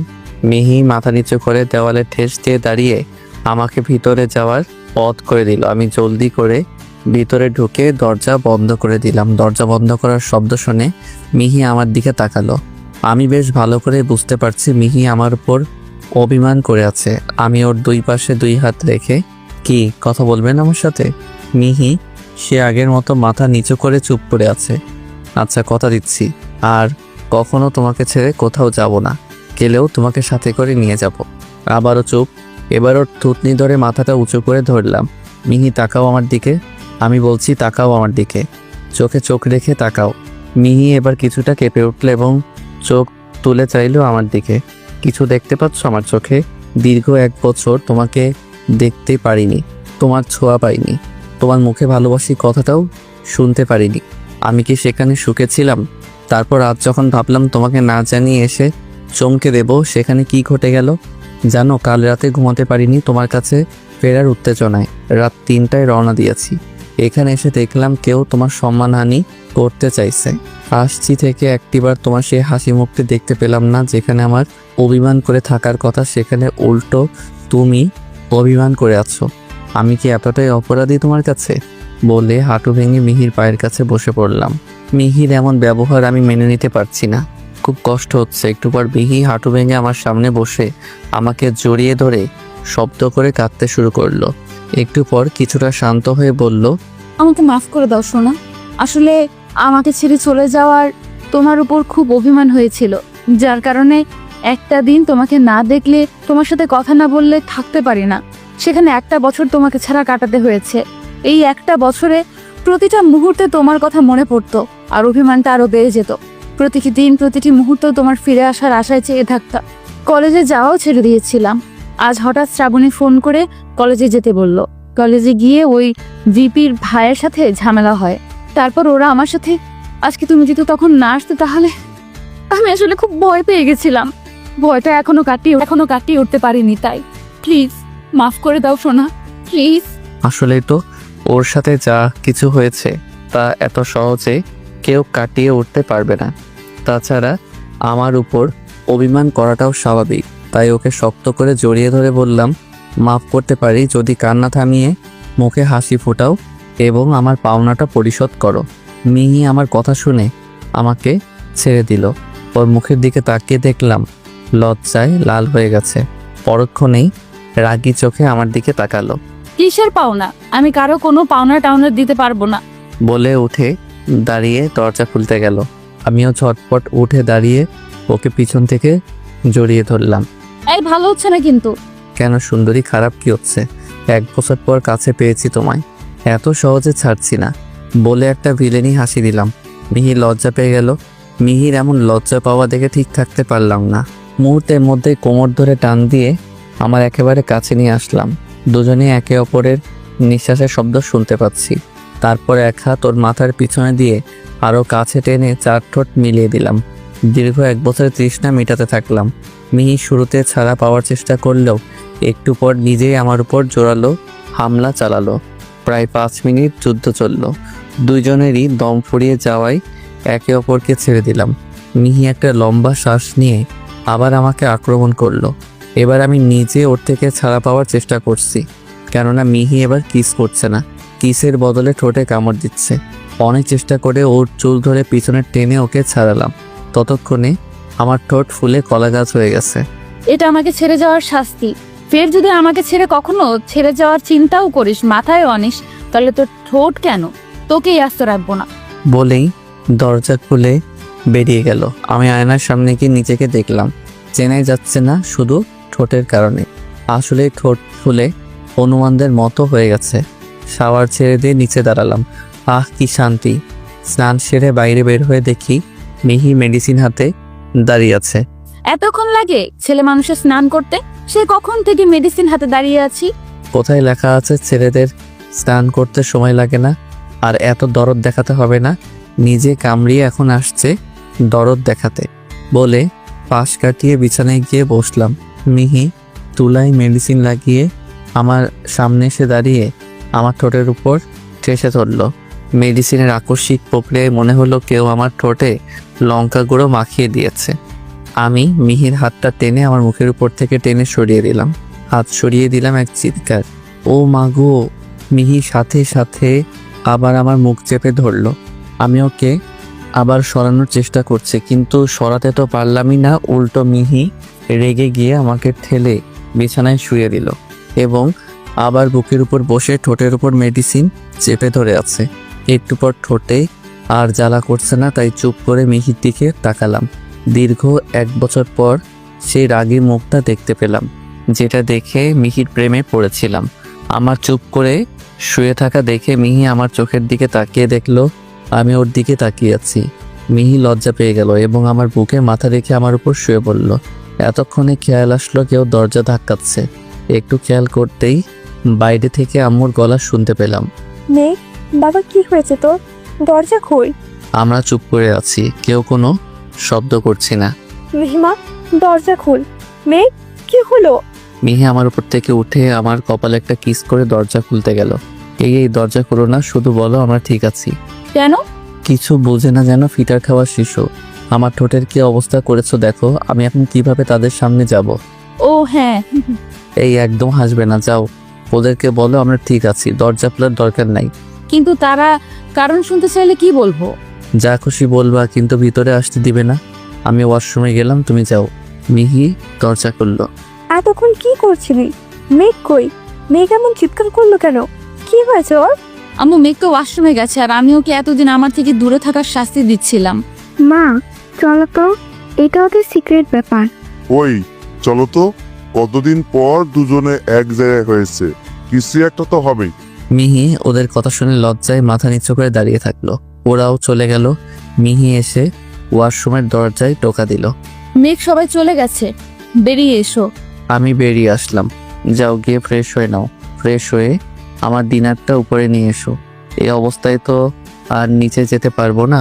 হবে নাকি আরো একবার? এই না না বলে ঠোঁটের উপর হাত দিলাম। মিহি হাসতে হাসতে ওয়াশরুমে ঢুকে গেল। আমি গিয়ে বিছানায় শুয়ে পড়লাম। সারাদিনের ব্যস্ততায় খুব ক্লান্ত হয়ে পড়েছিলাম, তাই শুতেই কিছুক্ষণের মধ্যে ঘুমিয়ে পড়লাম। মিহির ডাকে ঘুম ভাঙলো। খাবার নিয়ে এসেছে, ডিনার করার জন্য ডাকছিল। আমারও ক্ষুধা লাগছিল, তাই উঠে ওয়াশরুমে গিয়ে ফ্রেশ হয়ে আসলাম। মিহি খাবারের প্লেট আনলো। খাবার দেখে বুঝলাম মিহি ডিনার করেনি, মনে হয় আমার সাথে করবে, তাই আমি কিছু না বলে খাওয়া শুরু করলাম। মিহিকে একবারের জন্য কিছু বলিনি, আর চোখে মিহির দিকে চেয়ে দেখি এর আগে ফোঁস করছে, যেন কিছু বললেই ছবল দিবে। আমি খাবার নিয়ে মুখে দিব, এমন সময় মিহি বিদ্যুৎ গতিতে এসে আমার হাত ধরে খাবার নিজের মুখে নিয়ে নিল। এরপর আমার কোলে বসে চুল মুঠি করে ধরলো। কিছু বলার আগে চুল ধরে ঝাঁকাতে লাগলো। আমি বললাম, গন্ডি ইজ ব্ল্যাক। পাগলিটা খেপে গেছে। এই কি করছো? খাওয়ার সময় কেউ কাউকে মারে? কেউ মারে না, কিন্তু আমি মারবো তোকে। আমি না খেয়ে আছি তুই খাইয়ে দিবি বলে, আর এখন নিজে দিব্যি খেয়ে যাচ্ছিস। একবারও শুনলি না আমি খেয়েছি কিনা? তোকে মারবো না তো কি করব? রাক্ষস একটা! এত খাবার তুই একা খেতে পারিস? কথা না বলে চুপচাপ আমাকে খাইয়ে দে। এত কিছু বললো কিন্তু আমার চুল ছাড়েনি। আচ্ছা আচ্ছা, খাইয়ে দিচ্ছি, প্লিজ চুলগুলো ছাড়ো বলে এক লোকমা ভাত ওর মুখে ধরলাম। মিহি চুল ছেড়ে আমার গলা জড়িয়ে ধরে খাবারগুলো মুখে নিল। আমি মিহিকে খাইয়ে দিচ্ছি আর মিহি আমার গলা জড়িয়ে ধরে বুকে মাথা রেখে খাবার খাচ্ছে। হঠাৎ বুকে কেমন ভিজা ভিজা মনে হলো। মিহির দিকে তাকিয়ে দেখি মিহি কাঁদছে। এই পাগলি, কাঁদছো কেন? জানো এই একটা বছর কিভাবে কাটিয়েছি? এভাবে তোমার কোলে বসে তোমার হাতে খাবার খেতে খুব ইচ্ছে করতো, তোমাকে কাছে পেতে ইচ্ছে করতো, কিন্তু বলে আমাকে শক্ত করে জড়িয়ে ধরে ফুপিয়ে কেঁদে উঠল। এই পাগলি, আমি চলে এসেছি তো তোমার কাছে, আর কখনো তোমার থেকে দূরে যাব না। এখন থেকে রোজ তোমাকে এইভাবে খাইয়ে দিব, আর কখনো কাঁদবে না, বুঝেছো? এরপর ওকে খাইয়ে দিয়ে আমিও খেয়ে নিলাম। মিহি প্লেট নিয়ে নিচে চলে গেল। আমি বসে রেস্ট নিচ্ছি। একটু পর নাইমের কল দিল। কি রে, কি করিস রে শালা? কি আর করব, শালা নিজে তো বউয়ের সাথে রোমান্স করছিস, আমার কিছু একটা গতি করে দে ভাই। এখন তো জবও আছে ভাই, প্লিজ মিহিকে এবং আমার বাবাকে বলে আমার ও শ্রাবণীর বিয়ের ব্যবস্থা করে দে না। হাহা, দেরি সহ্য হচ্ছে না বুঝি। সবাই তো আর তোর বোনের মতো ফাস্ট না। দেখি তোর বোনকে বলে ও কি বলে। ভাই যেভাবে পারিস জলদি একটা ব্যবস্থা কর প্লিজ। আমি কথা দিচ্ছি, আমার ও শ্রাবণের বিয়ের ব্যবস্থা করে দিলে তোদেরকে সুইজারল্যান্ডে হানিমুনের ব্যবস্থা করে দিব। অফার ভালো, কিন্তু শালা এখন সারা বিশ্বে করোনা ভাইরাস, তার জন্য তো এখন কোথাও যাওয়া যায় না। আরে ভাই সেটা তো বাস্তব জীবনে, তোর গল্পের মধ্যে তো ভাইরাস নাই, তাই সব জায়গায় যেতে পারবি ভাই, প্লিজ রাজি হ। দেখছেন বিয়ের জন্য কি শুরু করেছে। এমন সময় মিহি আসলো। ওই যে তোর বোন চলে আসছে, ওর কাছে দিচ্ছি, তুই নিজেই ওকে বল। ওই ওই কিছু বলার আগেই ফোন মিহির কাছে দিয়ে বললাম, তোমার ভাই। এরপর মিহি কথা বলতে বলতে বেলকনিতে চলে গেল। আমি বিছানায় বসে ওর জন্য অপেক্ষা করছি, কিন্তু ওনার আসার কোনো নামগন্ধ নাই। প্রায় 20 মিনিট পর মিহি আসলো। আমার সামনে এসে আমার দিকে ফোনটা বাড়িয়ে দিল। আমি ফোন বাদ দিয়ে ওর হাত ধরে হ্যাঁচকা টান দিলাম। মিহি আমার বুকে এসে পড়ল। আমি সাথে সাথে একে জড়িয়ে ধরে পাল্টি খেলাম। এখন আমি উপরে, মিহি আমার নিচে। আমি 2 হাত দিয়ে মিহির 2 হাত চেপে ধরে আছি। মিহি নিজেকে ছাড়ানোর চেষ্টা করছে। এখন কই যাবে সুন্দরী? মনে আছে 1 বছর আগে আমাকে কি করেছিলা? আজকে আমার পালা। আমার কথা শুনে মিহি যেন লজ্জায় ফেটে পড়ছে এমন অবস্থা। এই না, আজ অনেক। মিহিকে আর কিছু বলার সুযোগ না দিয়ে কিস করতে শুরু করলাম, কিন্তু মিহি নিজেকে ছাড়ানোর কোনো চেষ্টাই করলো না, বরং আমার সাথে রেসপন্স করতে শুরু করলো। বাকিটুকু ইতিহাস। সকালে ঘুম থেকে উঠে দেখি মিহি আমার বুকে শুয়ে আছে। ঘুমন্ত অবস্থা একদম শান্তশিষ্ট, কিন্তু ঘুম ভাঙলেই পুরো উল্টো। মিহির মুখের উপর কিছু চুল এলোমেলো হয়ে আছে, গোলাপি ঠোঁট যা আমাকে খুব করে টানছে। মনে হচ্ছে যেন একেবারে খেয়ে ফেলি। নিজেকে সামলাতে না পেরে কিস করতে শুরু করলাম। কিছুক্ষণের মধ্যেই মিহি জেগে গেল। কি হচ্ছে এসব সকাল সকাল? কি হবে, আমার বউকে আদর করছি, এটা হলো morning kiss. Good morning my dear wife good morning dear husband. বলে আমার বুক থেকে ওঠার চেষ্টা করলো। আমি ওকে জড়িয়ে ধরে, থাকো না আরও কিছুক্ষণ, কতদিন পর তোমাকে কাছে পেলাম, ছাড়তে মন চাইছে না। আমি তো পালিয়ে যাচ্ছি না, এখন ওঠো। আর কত বেলা হয়ে গেল। ওকে ছাড়তে পারি তার জন্য কিছু বকশিশ দিতে হবে। কি? কোনো বকশিস আমি দিতে পারবো না। দেখি, আমাকে ছাড়ো। আগে তোমার ওই নরম ঠোঁটের একটা গরম চুম্মা দাও, তারপর ছাড়বো বলে আরো জোরে মিহিকে জড়িয়ে ধরলাম। ওকে ওকে দিচ্ছি, চোখ বন্ধ করো।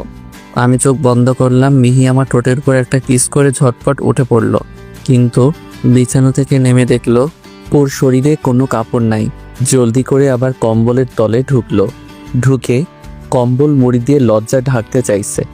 আমি মিহির এমন কাণ্ডে জোরে হেসে উঠলাম। মিহি এবার কম্বল থেকে মাথা বের করে আমাকে দেখলো। এরপর আমার উপরে চড়ে আমাকে মারতে শুরু করলো, কিন্তু আমার হাসি থামছে না। শেষে লজ্জায় আমার বুকে মুখ লুকালো, নিজেও হাসতে শুরু করলো। আমি হাসি থামিয়ে একটা টাওয়েল পরে নিলাম। এরপর মিহিকে কোলে তুলে নিয়ে ওয়াশরুমের দিকে হাঁটতে লাগলাম। এই কি হচ্ছে? পড়ে যাবো তো। আমার জানটাকে আমি পড়তে দিব তুমি ভাবলে কি করে? তাই? হুম। তাহলে জান ছাড়া 1 বছর ছেলে কি করে? আরে সেটা তো হাওয়া ফুসবো? কথা বলতে বলতে ওয়াশরুমে চলে আসছি। মিহি যেই কথাটি বলল অমনি আমি শাওয়ার ছেড়ে দিলাম। গায়ে জল পড়তেই মিহি নেমে যাওয়ার জন্য ছটফট করতে শুরু করলো। এবার ওকে নিচে নামিয়ে দিলাম। নিচে নামতেই দৌড়ে পালিয়ে যাওয়ার চেষ্টা করত। মিহির গায়ে কম্বল ছিল, আমি কম্বলটার এক প্রান্ত ধরে ফেললাম। মিহি কম্বলের টান অনুভব করার সাথে সাথে কম্বল চেপে ধরে দাঁড়িয়ে গেল। পিছনে ফিরে আমার দিকে রাগী চোখে তাকালো। আমার দিকে তাকানো মাত্রই একটা হ্যাচকা টান দিয়ে কম্বলটা নিয়ে নিলাম। মিহি নিজের দিকে তাকিয়ে ছোট্ট একটা চিৎকার দিল। আহ! দৌড়ে এসে আমার গলা জড়িয়ে ধরলো। এমনভাবে আমার সাথে চিপকে গেল যেন আমাকে ওর পোশাক বানাতে চাইছে। লজ্জায় আমার বুকে মাথা রেখে কাঁপছে। আমি একটু জোর করে ওর মুখটা তুললাম। শাওয়ার চলতে থাকায় এতক্ষণে দুজনে পুরো ভিজে গেছি। মিহির চুলগুলো ভিজে এলোমেলো হয়ে ওর মুখের উপর পড়েছে। আমি মুখটা তুলে ধরার সময় মিহি চোখটা বন্ধ করে নিয়েছে। ভাই যে বিয়ে করেছে এবং নিজের ওয়াইফকে ভেজা চুলে দেখেছে, সেই একমাত্র এই ফিলিংসটা পেয়েছে। আমি এক ধ্যানে ওর মুখটা দেখেই যাচ্ছি। একটু পর মিহি একটু একটু করে চোখ খুললো। চোখ মিলে দেখে আমি ওর মুখের দিকে চেয়ে আছি নিষ্পরকভাবে। এটা দেখে মিহি আরো বেশি লজ্জা পেয়ে গেছে। ফলে ওর মুখের সৌন্দর্য আরো কয়েক গুণ বেড়ে গেছে। বুকে জ্বালা টের পেয়ে বাস্তবে ফিরলাম। বুকে তাকিয়ে দেখি মিহি আমার বুকে কামড়ে দিয়েছে। আহ, এইভাবে কেউ কামড়ায়? রাক্ষসী কোথাকার। বেশ করেছি, কামড়িয়েছি। আমার জিনিস আমি যা খুশি করব, তাতে তোমার কি? বললেই হলো আমার জিনিস। মগের মূল্যক নাকি? মগের হোক বা বালতির, তাতে আমার যায় আসে না। আমার জিনিস মানে আমার জিনিস, বুঝেছিস? আমার দুই কান ধরে ঝাঁকাতে ঝাঁকাতে বলল কথাটা। আহ আহ, আরে লাগছে তো। আগে বল সব আমার জিনিস কি না? হুম, সব তোমার জিনিস। প্লিজ ছেড়ে দাও প্লিজ। যাও, ছেড়ে দিলাম। এরপর যদি কখনো বলেছো তো তোমার খবর আছে। আর ভুলেও বলবো না। রাক্ষসী একটা। ওই কি বললি? আমি ওকে জড়িয়ে ধরে কিস শুরু করে দিলাম, কারণ এই মুহূর্তে ওই রেগে গেছে মনে হলো। আর ওকে থামানোর এই একটা মাত্রই উপায় আমার জানা আছে। এরপর দুইজনে স্নান সেরে রেডি হয়ে একসাথে নিচে আসলাম। মিহি আজকে একটু সাজগোজ করেছে। নিচে আসার সময় মিহি আমার হাত জড়িয়ে ধরেছিল। নিচে নামার সময় দেখি দুই পরিবারের সবাই প্লাস আমার হারামি বন্ধুগুলো নিচে বসে আছে। আমাদের আসতে দেখে সবাই হা করে পড়েছে। রাকিব কি যেন খাচ্ছিল, এটা ওর হাত থেকে পড়ে গেল। ভাইয়াকে দেখলাম ফোনে ছবি তুলতে লাগলো। তার দেখা দেখি হারামিগুলো ছবি তুলতে লাগলো রাকিব বাদে। ওদের এমন একসাথে ছবি তুলতে দেখে মিহি মাঝপথে আমাকে জড়িয়ে ধরলো লজ্জায়। এটা দেখে নিচ থেকে ইসমাইল সিটি মারলো। দেখে রাকিব গান শুরু করলো, থাক থাক কান্নে লাগা ও মোরা জিয়ারের দানে লাগা। আমি সকলের সামনে মিহিকে কোলে তুলে নিলাম। নিচ থেকে বিভিন্ন শব্দ আসছে। কেউ কেউ সিটি দিচ্ছে, কেউ তালি দিচ্ছে, কেউ উহু উহু বলে শব্দ করছে। মিহি লজ্জায় আমাকে এমনভাবে জড়িয়ে ধরছে যেন পারলে আমার বুকে ছিদ্র করে ভিতরে ঢুকে যায়। আমি মিহির লজ্জা পাওয়া দেখে জলদি করে নেমে গেলাম। আমারও লজ্জা করছিল, কারণ নিচে আমার বাবা মা, মিহির বাবা মা ছিল। মিহিকে কোলে নিয়ে নিচে তাকিয়ে তাদের দেখে এমন লজ্জায় পড়ে গেলাম, কারণ না পারছি তাদের সামনে ওই অবস্থায় দাঁড়িয়ে থাকতে, না পারছি মিহিকে নামিয়ে দিতে। ওই যে বলে না, জোশে হোশ হারিয়ে ফেলা, ওইটাই হয়েছিল তখন আমার মধ্যে। নিচে এসে মিহিকে নামিয়ে দিতেই মিহি দৌড়ে গিয়ে আমার মাকে জড়িয়ে ধরলো। এরপর মায়ের আঁচল টেনে নিজের মুখ ঢাকলো। মিহির এমন কাণ্ডে উপস্থিত সবাই গলা ফাটিয়ে হেসে উঠল। একটু পর সবাই ব্রেকফাস্ট করতে বসলাম। মহিলা 4 জনে খাবার দিচ্ছে। খাওয়া শুরু করতেই আব্বু বলতে শুরু করলো, তোমাদের যেই কারণে ডাকছিলাম, তোমাদের যেদিন ট্রেনিংয়ে যাওয়ার কথা ছিল সেদিন মিহি ও মেঘে রেজিস্ট্রি হয়েছিল। এখন আমরা চাই 2-1 দিনের ভেতরেই এদের বিয়ে দিতে, আর বিয়ের সব দায়িত্ব তোমাদের নিতে হবে। আঙ্কেল, আপনি শুধু বিয়ের ডেটটা আমাদের জানাবেন, বাকি সব কিছু আমরা সামনে নিব। এইসব নিয়ে কথা হচ্ছে এমন সময় আমি নাইমের দিকে তাকালাম। ও আমার দিকে করুণ চোখে তাকিয়ে আছে। একটু পর ইশারায় ওর বাবাকে দেখাচ্ছে, কিন্তু আমি বুঝতে পারছি না ও কি বলতে চাইছে। আমি ওর দিকে আবালের মতো তাকিয়ে আছি। একটু পর নিজের প্লেটে শ্রাবণী নাম লিখে তার নিচে বিয়ে লিখে আমাকে প্লেটের দিকে তাকানোর ইশারা করলো। প্লেটের থেকে চোখ সরিয়ে নাইমের দিকে তাকাতেই ও নিজের বাপের দিকে ইশারা করলো। এখন ক্লিয়ার হলাম, নাইম শ্রাবণীর সাথে ওর বিয়ের কথা বলতে বলছে আমার শ্বশুর মশাইকে। একটু পর সবাই কিছুটা চুপ করলে আমি বলে উঠলাম, বাবা আমার একটা কথা ছিল আপনার সাথে। মা আপনিও শোনেন। কথাটা বলে মিহির দিকে তাকালাম, দেখি ওই রাগী সাপের মতো নিঃশ্বাস নিচ্ছে। মনে করছে ওর সম্পর্কে কি বলবো। আরে বলে ফেলো বাবা। আসলে কথাটা আপনি কিভাবে নেবেন? কথা আমি, মিহি, এমনকি এরা সবাই জানে। বন্ধুদের দেখিয়ে ওদের তো আমার কথা শুনে মুখে ভয়ের ছাপ চলে এসেছে। আরে বেটা বলে ফেলো, এত ভয় পাওয়ার কি আছে? আমি বড় একটা নিঃশ্বাস নিলাম। এরপর চোখ বন্ধ করে বলতে লাগলাম, নাইম একটা মেয়েকে ভালোবাসে। মেয়েটার নাম শ্রাবণী, মিহির বেস্ট ফ্রেন্ড। ওরা দুজনেই দুজনকে ভালোবাসে। আমি ওদের বিয়ে দেওয়ার বিষয়টা আপনাদের জানাতে চাচ্ছিলাম। একদমে কথাগুলো বলে চোখ খুললাম।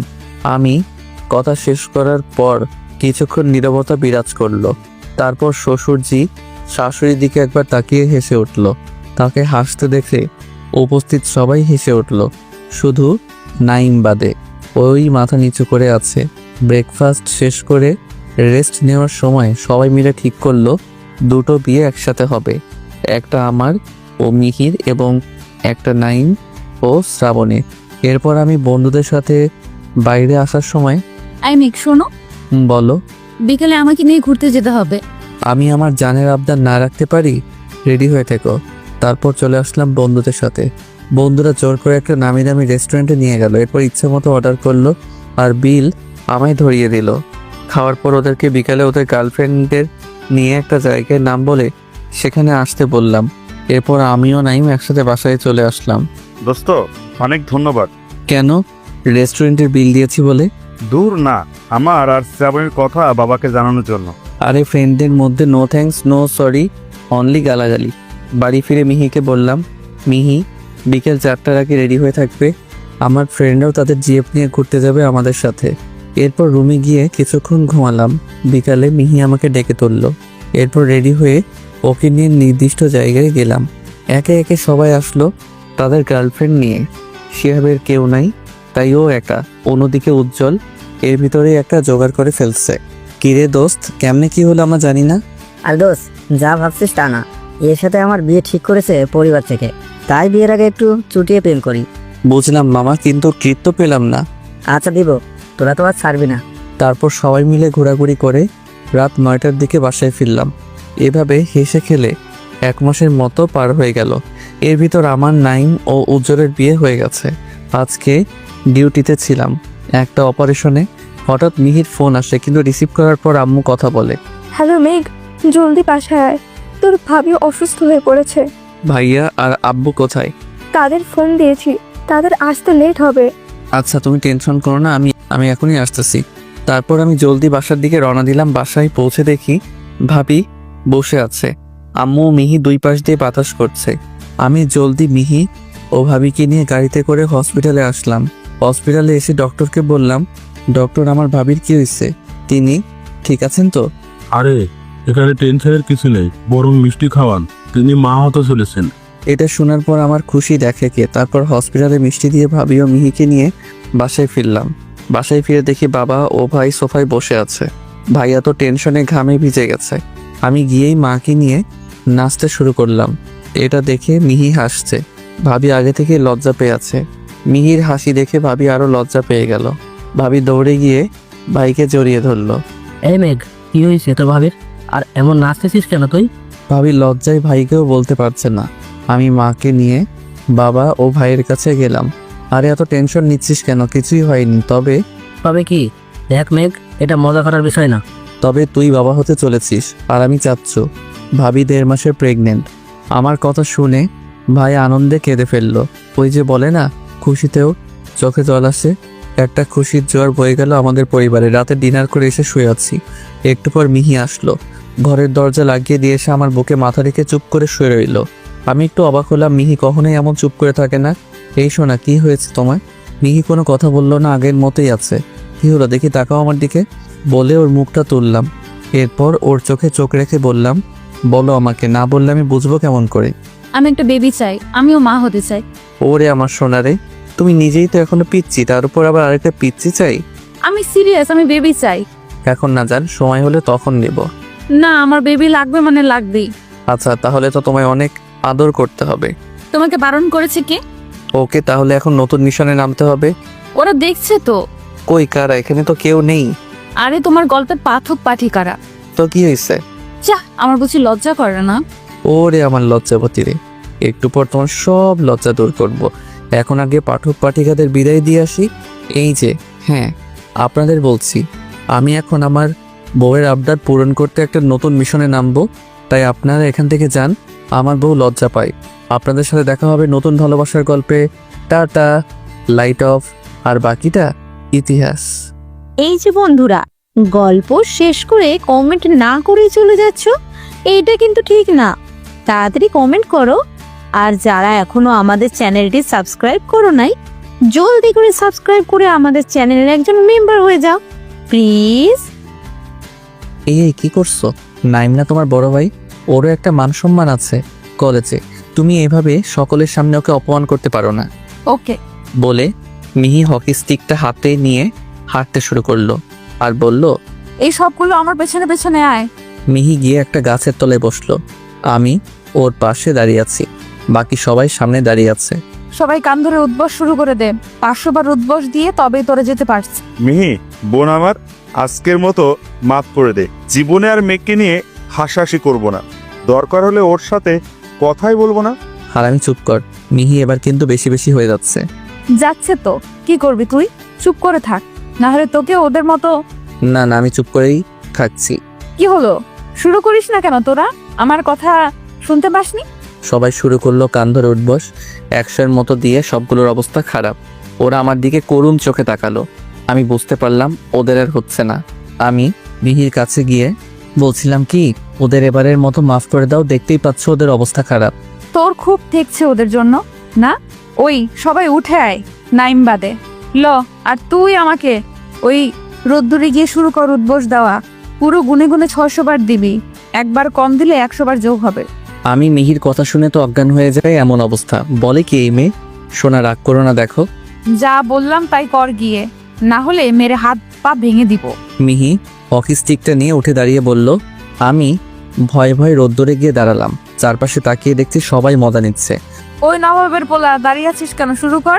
মিহি, সোনা, এবারের মতো মাফ করে দাও। না তো, মাফ নেই। যা করতে বলেছি কর। আমি উঠবস শুরু করলাম। লজ্জায় কান দিয়ে ধোয়া বেরোচ্ছে। আমি আগে থেকে এক্সারসাইজ করতাম, তাই বেশি একটা কষ্ট হচ্ছে না। এক এক করে 300 বার দিলাম। পা যেন ব্যথায় ছিঁড়ে পড়ছে, অসহ্য যন্ত্রণা করছে হাঁটুতে। তারপরও অতি কষ্টে নিচের দিকে তাকিয়ে উঠবস করেই যাচ্ছি। চারপাশ থেকে আসা হাসির আওয়াজ কানে ভাসছে, চোখে জল জমা হচ্ছে। যে কোনো মুহূর্তে চোখের বাঁধ ভেঙে যেতে পারে। জীবনে কখনো এরকম লজ্জার সম্মুখীন হতে হয়নি।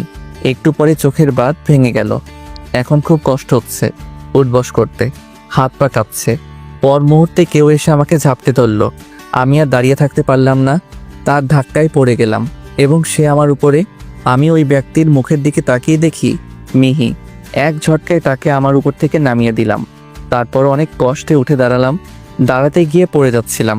কোনো মতে নিজেকে সামলে সোজা হয়ে দাঁড়ালাম। সামনে এগোনোর জন্য পা বাড়াতেই উপুর হয়ে পড়ে গেলাম পায়ে। কোনো বল পাচ্ছি না। মিহি দৌড়ে আসলো আমার কাছে, আমাকে ধরে ওঠানোর চেষ্টা করতে লাগলো। আমি আবার তাকে আমার থেকে দূরে সরিয়ে দিলাম। সোনা, প্লিজ মাফ করে দাও। আর কখনো এমন করব না, আর কখনো তোমার উপর রাগ করব না। Please, I am sorry, sorry, sorry for everything. Please জান। এসব বলছে আর মাপ চাইছে আর বারবার আমার কাছে আসতে চাইছে। আমি ওকে আমার থেকে দূরে সরিয়ে দিচ্ছি। ওর উপর খুব রাগ হচ্ছে। আবার উঠে দাঁড়ালাম, আবার হাঁটতে লাগলাম। মিহি পিছন থেকে বারবার ডাকছে। ও সরি বলছে। কয়েক পা এগোনোর পর পা যেন আর চলছে না। হাঁটু গেড়ে বসে পড়লাম। মিহি এবার দৌড়ে এসে আমাকে পিছন থেকে জড়িয়ে ধরলো। আমি আবার দাঁড়িয়ে গেলাম। মিহিকে ছাড়িয়ে অনেক কষ্টে গেটে পৌঁছলাম। মেঘ, প্লিজ আমাকে মাফ করে দাও। মেঘ। মিহি পিছন থেকে চিৎকার করে আমাকে ডাকছে এবং সরি বলছে। আমি সব শুনেও কিছু বলছি না। আজ মিহির উপর খুব রাগ হচ্ছে। একটা রিক্সা নিয়ে বাসার উদ্দেশ্যে রওনা দিলাম। রিক্সায় বসে একটু আগের ঘটে যাওয়া ঘটনা মনে করছি। কিছুতেই মেনে নিতে পারছি না। মিহি আমার সাথে এমন করছে, ক্যাম্পাসের সকলের সামনে এভাবে অপমান করছে। রিক্সায় বসে কেন যেন আমার খুব ঠান্ডা লাগছে। তার উপর প্রচণ্ড মাথা ব্যথা করছে। 600 বার কান ধরা কি সহজ কথা? কিছুক্ষণ পর রিক্সা বাসার সামনে এসে থামলো। ভাড়া মিটিয়ে বাসার দিকে আসলাম। কলিং বেল বাজাচ্ছি, কেউ দরজা খুলছে না। দরজা ধাক্কা দিলাম, নিচ থেকে একটা শব্দ আসলো। নিচে তাকিয়ে দেখি দরজায় তালা মারা। দরজায় হেলান দিয়ে বসে পড়লাম। প্রচণ্ড শীত করছে, সাথে শরীর কাঁপছে। বেশ বুঝতে পারছি জ্বর আসছে, সাথে মাথা ব্যথা তো আছেই। একটু বাদে জ্ঞান হারিয়ে একপাশে পড়ে গেলাম। এরপর কিছু মনে নেই। ওইদিকে আমি চলে আসার পর মিহি ক্যাম্পাসে দাঁড়িয়ে কাঁদছে। নাইম আমার অবস্থা দেখে রেগে গেছে। মিহির কাছে গিয়ে ঠাস ঠাস করে 2 গালে 2টা চর মেরে দিল। আজকে তোর জন্য ছেলেটার এই অবস্থা। নেহাত তোকে খুব ভালোবাসে, তাই বলে তোকে কিছু বলেনি। ওর জায়গায় অন্য কোনো ছেলে হলে তোকে মেরে আমার কাছে মাপ চেয়ে কি হবে? যাকে বিনা দোষে এত বড় শাস্তি দিলি তার কাছে মাপ চাস? মাপ করলে তো ভালো, না হলে নিজের দোষেই মেঘের ভালোবাসা হারাত। ওই তোরা আয় দেখি মেঘ কই গেল, ওর অবস্থা বেশি একটা ভালো না। নাইম সবাইকে নিয়ে আমার উদ্দেশ্যে আসতে শুরু করলো। ভাই আমাকে নিয়ে চল তোদের সাথে, আমিও যাব। তোর যে কাজ নেই, এমনিতেই বিনা কারণে ওকে সকলের সামনে এভাবে অপমান করলি। তুই ওর সামনে গেলেই ও উত্তেজিত হয়ে পড়বে, পরে বড় কোনো সমস্যা হবে। তুই বাসায় যা। কথাগুলো বলেই ওরা সবাই চলে আসলো আমাকে খুঁজতে। জ্ঞান ফিরতে আমি নিজেকে হসপিটালে আবিষ্কার করলাম। কি হয়েছিল সব মনে করার চেষ্টা করলাম। সব কিছু মনে পড়তে মনটা খারাপ হয়ে গেল, কিন্তু মিহির উপর আর রাগ করলাম না। আমি বুঝতে পারছি মিহি ওর রাগ কন্ট্রোল করতে পারেনি, তাই এমন করছে। একটু বাদেই এক এক করে আমার ফ্যামিলির সবাই দেখা করতে আসলো। তারা চলে যাওয়ার পর বন্ধুরা আসলো, কিন্তু যাকে খুঁজছি তার কোনো নাম গন্ধ নেই। বন্ধুরা সবাই আমাকে মনমরা হয়ে থাকতে দেখে আসানোর চেষ্টা করছে। আমি নাইমকে থাকতে বলে সবাইকে বাইরে যেতে বললাম। ওরা আমার কথা মতো বাইরে চলে গেল। ভাই মিহি আসেনি আমাকে দেখতে। নাইম আমার কথা শুনে অবাক হয়ে আমার মুখের দিকে তাকিয়ে রইল। কিরে কথা বলিস না কেন? আসছিল কিন্তু একটু আগে চলে গেছে। ও আরে মন খারাপ করিস না, তুই 2 দিন ধরে অজ্ঞান ছিলি, আর মিহি আজ 2 দিন ধরে তোর পাশে বসেছিল। একটা মিনিট তোর পাশ থেকে উঠে নাই, সারাক্ষণ কাঁদছিল। তাই আজ বাবা এসে জোর করে নিয়ে গেছে। আমরাও জোর করে পাঠিয়ে দিছি। আমরা তো আর জানতাম না যে তোর জ্ঞান আজই ফিরবে। ঠিক করছিস। আচ্ছা আমার কি হয়েছিল বলতো, ঠিক মনে পড়ছে না। কি বলিস? এত কিছু হয়ে গেল মনে নেই? পালা মনে পড়লে তোর কাছে জিজ্ঞেস করতাম। আরে রাইডিস কেন বলছি। নাইম যা বলল তার সারমর্ম হলো, বাসায় আসার পথে আমি জ্বরে আক্রান্ত হয়ে পড়ি। সাথে মাথায় প্রচণ্ড চাপ পড়ার কারণে আমার ব্লাড প্রেশার একদম লো হয়ে যায়, যার কারণে আমি অজ্ঞান হয়ে যাই। আমার ব্লাড প্রেশার ঠিক হতে সময় লাগছে, তাই জ্ঞান ফিরতেও সময় লাগছে। ওকে বুঝলাম। মিহিকে আমার জ্ঞান ফিরে আসার কথা জানিয়েছিস? আমি তো জানাই নাই, তোর ফ্যামিলি থেকে জানাতে পারে। বাইরে গিয়ে শুনতো কেউ জানিয়েছে কিনা। যদি না জানিয়ে থাকে তাহলে জানাতে নিষেধ করিস। তুই কি করতে চাইছি কিছুই বুঝতে পারছি না। তোর বুঝতে হবে না, যা বুঝে তাই কর। একটু পর নাইম ফিরে আসলো, সাথে সবগুলো হারামিও। না রে জানাইনি। আমি যখন তাদের সাথে কথা বলতে গেলাম তখনই তোর বাবা আমার বাবাকে ফোন দিছিল, কিন্তু আমি কেটে দিতে বলি। আচ্ছা আমার ফোনটা দে তো। আমার ফোন দিতে আমি মিহির বাবাকে কল দিলাম। রিসিভ করার পর তাকে আমার জ্ঞান ফিরে আসার বিষয়টা মিহিকে জানাতে নিষেধ করলাম। কথা শেষ হতে হারামিগুলো আমাকে ঘিরে ধরলো। এইবার বলতো মেয়েকে না জানানোর কারণটা কি? বলা যায় না। মিহিকে না জানানোর অপরাধে আবার আহমদের না কোন শাস্তি দেয়। ওকে বলছি আমাদের ট্রেনিং শুরু হবে পরশুদিন থেকে। অন্তত একদিন আগে আমাদের সেখানে যাওয়া উচিত, তাহলে বাকি থাকলো শুধু আজকের দিনটা। আমি চিন্তা করছি আজকে চলে যাব। মিহি যদি কোনোভাবে জানতে পারে তাহলে আমি শিওর ও আমাকে যেতে দিবে না। তাছাড়া ওকে একটু শান্তি দেওয়ার দরকার আছে। বিনা কারণে রেগে গিয়ে যাকে তাকে রাগ দেখানোর স্বভাবটা খুবই বাজে। তুমি তো নিজেরটা ঠিক করে নিলা, আমরা কি কড়া চড়ব?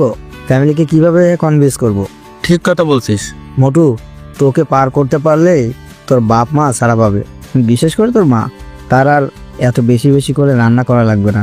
এটিও ঠিক কথা। আচ্ছা আমরা এক কাজ করি, সকলের ফ্যামিলি মেম্বারদের এক জায়গায় হতে বলি, তারপর কমিশনার স্যারকে তাদেরকে আমাদের বিষয়টা খুলে বলতে বলি। তাহলে তারা সহজে মানবে, প্লাস আমাদের যেতে দিতেও রাজি হবে। গুড আইডিয়া, কিন্তু সময় তো বেশি নাই। যদি কাল যেতে হয় তাহলে আজকেই কাজটা করতে হবে। ওকে, তাহলে আজ সন্ধ্যায় সবাই সবার বাবা মাকে নিয়ে আমার বাসায় চলে আসবি। আর নাইম খবরদার মিহি যেন জানতে না পারে। যদি কোনোভাবে জানতে পারে শাস্তি কিন্তু তুই পাবি। যা হালা, এইটা কোনো কথা হলো? আমি খেলবো না। তুমি খেলো আর নাই খেলো, রুলস আর রুলস। এরপর কিছুক্ষণ আড্ডা দিয়ে সবাই সবার বাসায় চলে গেল। আমিও ডিসচার্জ নিয়ে বাসায় চলে আসলাম। বাসায় এসে ফ্রেশ হয়ে লাঞ্চ করতে গেলাম। আজকে বাবা ও ভাই দুজনে অফিস থেকে ছুটি নিচ্ছে আমার অসুস্থতার কারণে, তাই আজকে সবাই একসাথে বসে লাঞ্চ করছি।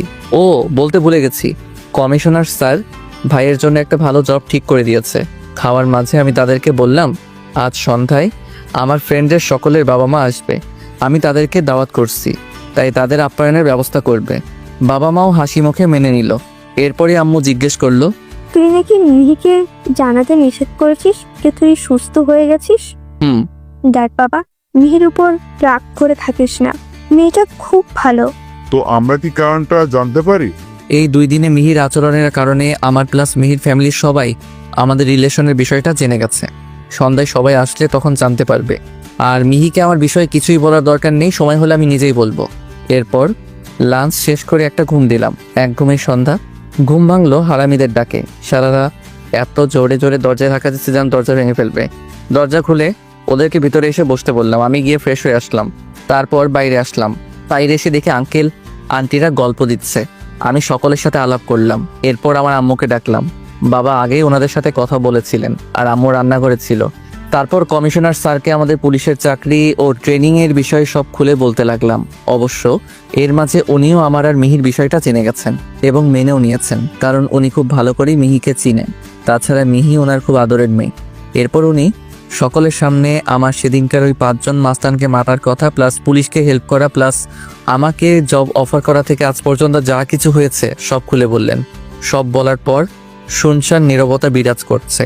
হঠাৎ আমার বাবা উঠে দাঁড়িয়ে বললেন, well done my boy, I am proud of you.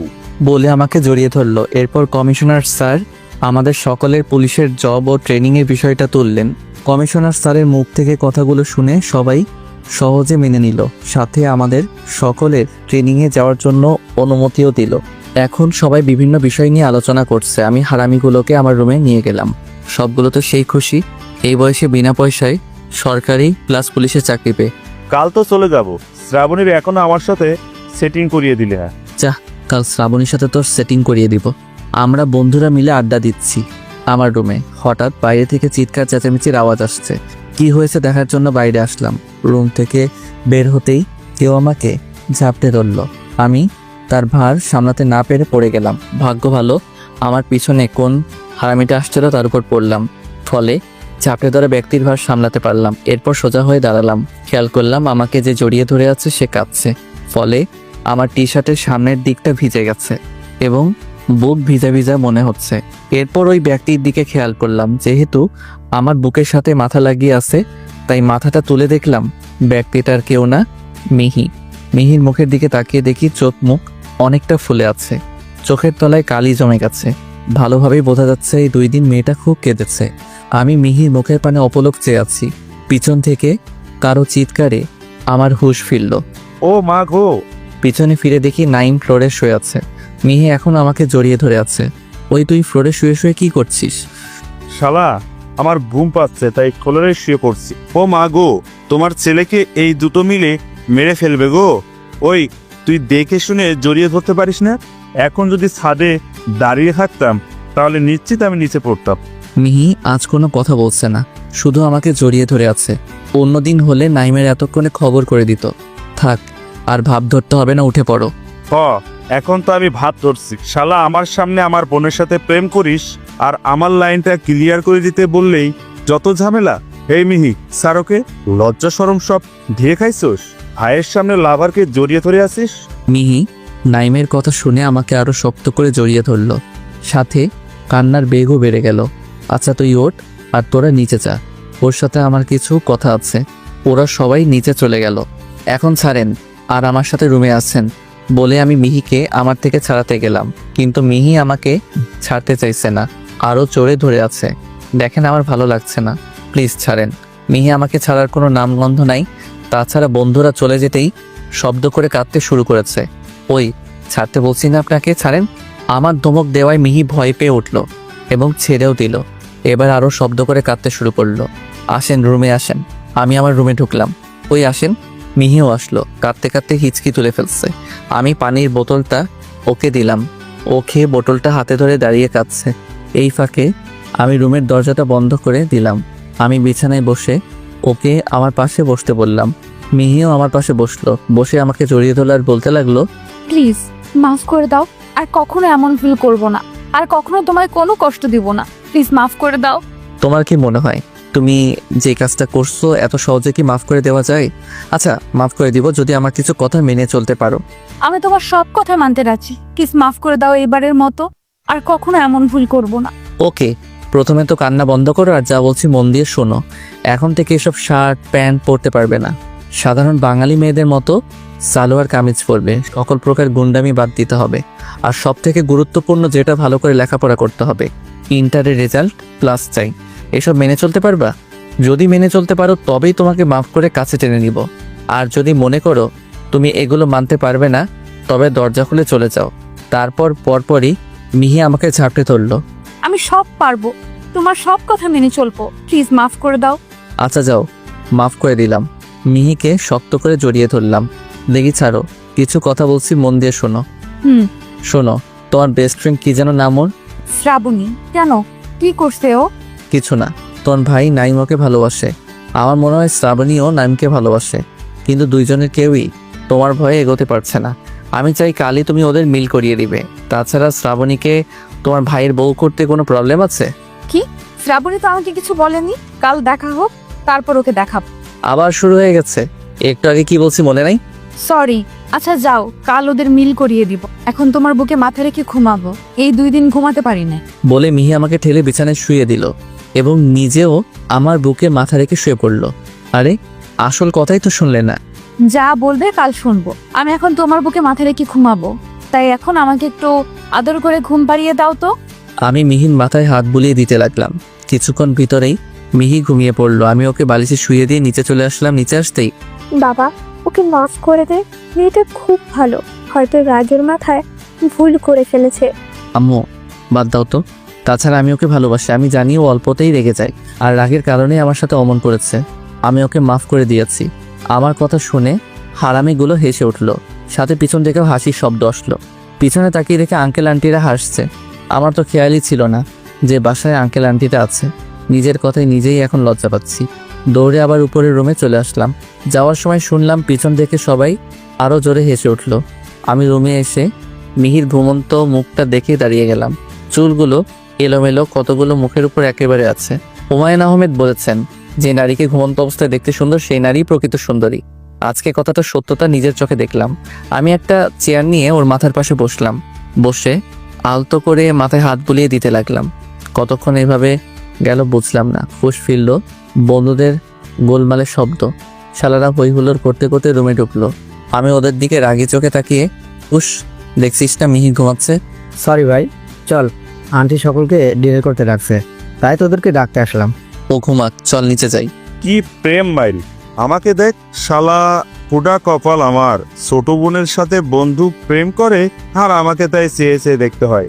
যা, কাল তোর কপাল খুলে যাবে। মিহি নিজ দায়িত্বে তোর সাথে শ্রাবণীকে লাইন সেট করে দিবে। সত্যি বলছিস ভাই? হ্যাঁ। থ্যাঙ্কস দোস্ত। বেড়া, বেশি লাফাস না, কইরা যাবি? ভুলে গেছিস কাল আমরা অন্য জায়গায় চলে যাব আর ফিরবো 1 বছর পর। তুই শালা বন্ধু নামের কলঙ্ক। ওই 3 বছর পর সেই কাঙ্ক্ষিত সময়টা আসতে চলেছে, আর তুই মাঝখান থেকে ঝড় তুলছি। ভাই বাদ দে, চল, খিদা লাগছে। মোটু তো যা লাগে না কোন সময়টা, সেটা বল। হালা ট্রেনিং এর সময় তোকে দেখে নিব। তোর যদি আমার সাইজে না আনি তো বলছি কি, না আনতে পারলে কি, তোর প্রত্যেক মাসের স্যালারির 50% আমাদের টিপ দিবি। যা ভাগ হালা। ভাই চল না ডিনার করতে, না গেলে বল, আমি একাই যাচ্ছি। সবাই নিচে চলে আসলাম ডিনার করতে। নিচে যেতে আম্মু বলল, কি রে মেঘ, মিহি কই? ও ঘুমাচ্ছে। আম্মু আর কিছু বলল না। ডিনার শেষে কিছুক্ষণ রেস্ট নিয়ে সবাই চলে গেল, শুধু নাইম আর ওর মা বাবা বাদে। তারাও চলে যেতে চাইলো।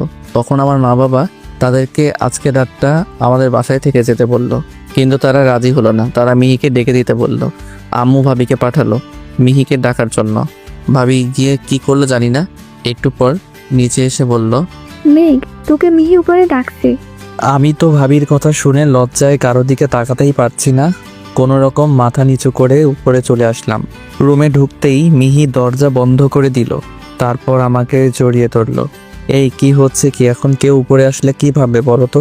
কে কি ভাবলো তাতে আমার কিচ্ছু যায় আসে না। আমি আমার বরকে জড়িয়ে ধরেছি, তাতে কার কি? তাই নাকি? কিন্তু আমাদের তো এখনো বিয়ে হয়নি। তো কি হয়েছে? আমি তোমাকে আমার বর হিসেবে মেনে নিয়েছি। তাই তাহলে তো অনেক কিছুই করা যায়। বলে আমি মিহির দিকে নেশা ভরা চোখে তাকালাম। এই মেরে ফেলবো কিন্তু একদম। ওইসব মনেও আনবে না, সব বিয়ের পর হবে। এই মাত্র না বললে তুমি আমাকে বর হিসেবে মেনে নিয়েছো? বর হিসেবে মেনে নিয়েছি তো কি হয়েছে, বিয়ে তো আর হয়নি। যা, নারীদের কত বড় বড় মনি ঋষিরা ঠিক করে চিনতে পারেনি, আর আমি কোথাকার কে। আচ্ছা বাদ দাও, তোমাকে তোমার বাবা মা ডাকছে, তারা চলে যাবে। আমি যাব না, আজ আমার শ্বশুর বাড়িতেই থাকবো। একটু আগে তো বললে এখনো বিয়ে হয়নি, তাহলে তোমার শ্বশুরবাড়ি হলো কিভাবে? হয়নি কিন্তু হবে। যখন হবে তখন থেকো, এখন চলো। তবে থাকলে কিন্তু আমারই ভালো, বিয়ের আগে বউয়ের সাথে রাত কাটাতে পারবো। যা শয়তান। ওকে চলো, নিচে যাওয়া যাক। ওকে চল, 1 মিনিট, কিছু একটা ভুলে গেছি, কি? দেখাচ্ছি। বলে আমার মাথা শক্ত করে ধরে 4 ঠোঁট জোড়া লাগিয়ে দিল। আমি ঘটনার আকস্মিকতায় স্তব্ধ হয়ে গেলাম। যখন বুঝতে পারলাম তখন আমিও রেসপন্স করতে শুরু করলাম, কিন্তু আমার ভাগ্যটাই খারাপ। আমি রেসপন্স করা শুরু করতেই মিহি আমার থেকে নিজেকে আলাদা করে নিল। এইটা কি হলো? বেশি মিষ্টি খেতে নেই সোনা, বিয়ের আগে বেশি মিষ্টি খেলে পরে ডায়াবেটিক্স হয়ে যাবে। আমি মিষ্টি খেলাম কই? আমার ঠোঁটে মিষ্টি স্পর্শ করিয়ে সরিয়ে নিলে, উল্টো নিজেই তো ভরপুর মিষ্টি খেলে। ওকে, জলদি আমাকে বিয়ে করে নাও, তারপর ভরপুর মিষ্টি খাওয়াবো। নিজে যে বিয়ের আগে ভরপুর খেয়ে নিলে তার কি হবে? কিচ্ছু হবে না, চলো। কি আর করা, নিচে চলে আসলাম। এরপর মিহিরা চলে গেল ওদের বাসায়। পরের দিন সকাল সকাল কলেজে চলে আসলাম। এক এক করে সবাই চলে আসলো। 9টা বাজতে চলেছে, আরও আধা ঘন্টা পর কলেজ শুরু হবে। এর মধ্যেই নাইম আমাদের অতিষ্ঠ করে তুলেছে। না পেরে মিহিকে ফোন দিলাম। হ্যালো মিহি, কোথায় তোমরা? এই তো কলেজের উদ্দেশ্যে রওনা দিয়েছি। আচ্ছা তাড়াতাড়ি আসো, তোমার ভাই তো জ্বালিয়ে মারছে। অপেক্ষা করতে বলো। ফোন রেখে হারামিদের উদ্দেশ্যে বললাম, কিরে হারামিরা, তোদের গার্লফ্রেন্ডদের জানিয়েছিস যে তোরা 1 বছরের জন্য শহরের বাইরে চলে যাচ্ছিস? ভাই আমার কোনো চিন্তা নেই, আমারটা মামাতো বোন, মাকে বলছি ওকে সামনে নিতে। ভাই আমারটা তো জব ছেড়ে দিতে বলছে, কতগুলো চর থাপ্পড় খেয়ে কোনো রকমে রাজি করিয়েছি। তোরা তো তোদের গুলোকে কোনো রকম ম্যানেজ করছিস, আমার গন্ডিটাকে কেমনে ম্যানেজ করব কোনো আইডিয়া দে। মজা বুঝো এখন, গুন্ডির লাগে পিরিত করো। রাকিব দোস্ত, তোরটাও তো গন্ডি টাইপের, তুই অন্তত কিছু একটা আইডিয়া দে। ভাই আমি একটা আইডিয়া দিব, এই বিষয়ে কথা বলার সময় মিহির থেকে কমপক্ষে 5 হাত দূরে থাকিস, না হলে মিহি যেই মেয়ে যদি তোকে যেতে দিতে না চায় তবে তোকে আবার হসপিটালে পাঠিয়ে দিবে। ভাই বাদ দে তো তোদের ক্যাচাল, আমি টেনশনে মরি, আর সাথে শ্রাবণীর লাইনটা সেট হবে কিনা। তোরা আসিস তোদের গার্লফ্রেন্ড নিয়ে। সবাই মিলে আড্ডা দিচ্ছি। একটু পর মিহি আর শ্রাবণী আসলো। আজকে মিহি শ্রাবণী দুজনেই বেশ সেজেগুজে আসছে। তাছাড়া আজ প্রথম মিহি সাধারণ বাঙালি মেয়েদের পোশাকে এসেছে, তার জন্য ওকে আজ অন্যরকম লাগছে। মানে অন্য দিনের তুলনায় আজকে বেশি সুন্দর লাগছে। আশেপাশে তাকিয়ে দেখলাম সবাই অবাক হয়ে মিহির দিকে চেয়ে আছে, হয়তো ভাবছে মিহির কিভাবে এমন পরিবর্তন হলো। ওরা দুইজনে ওদের আড্ডা দেওয়ার জায়গায় গিয়ে বসলো। হঠাৎ মিহি উঠে ক্যান্টিনের দিকে যেতে লাগলো এবং আমাকে ফোন দিল।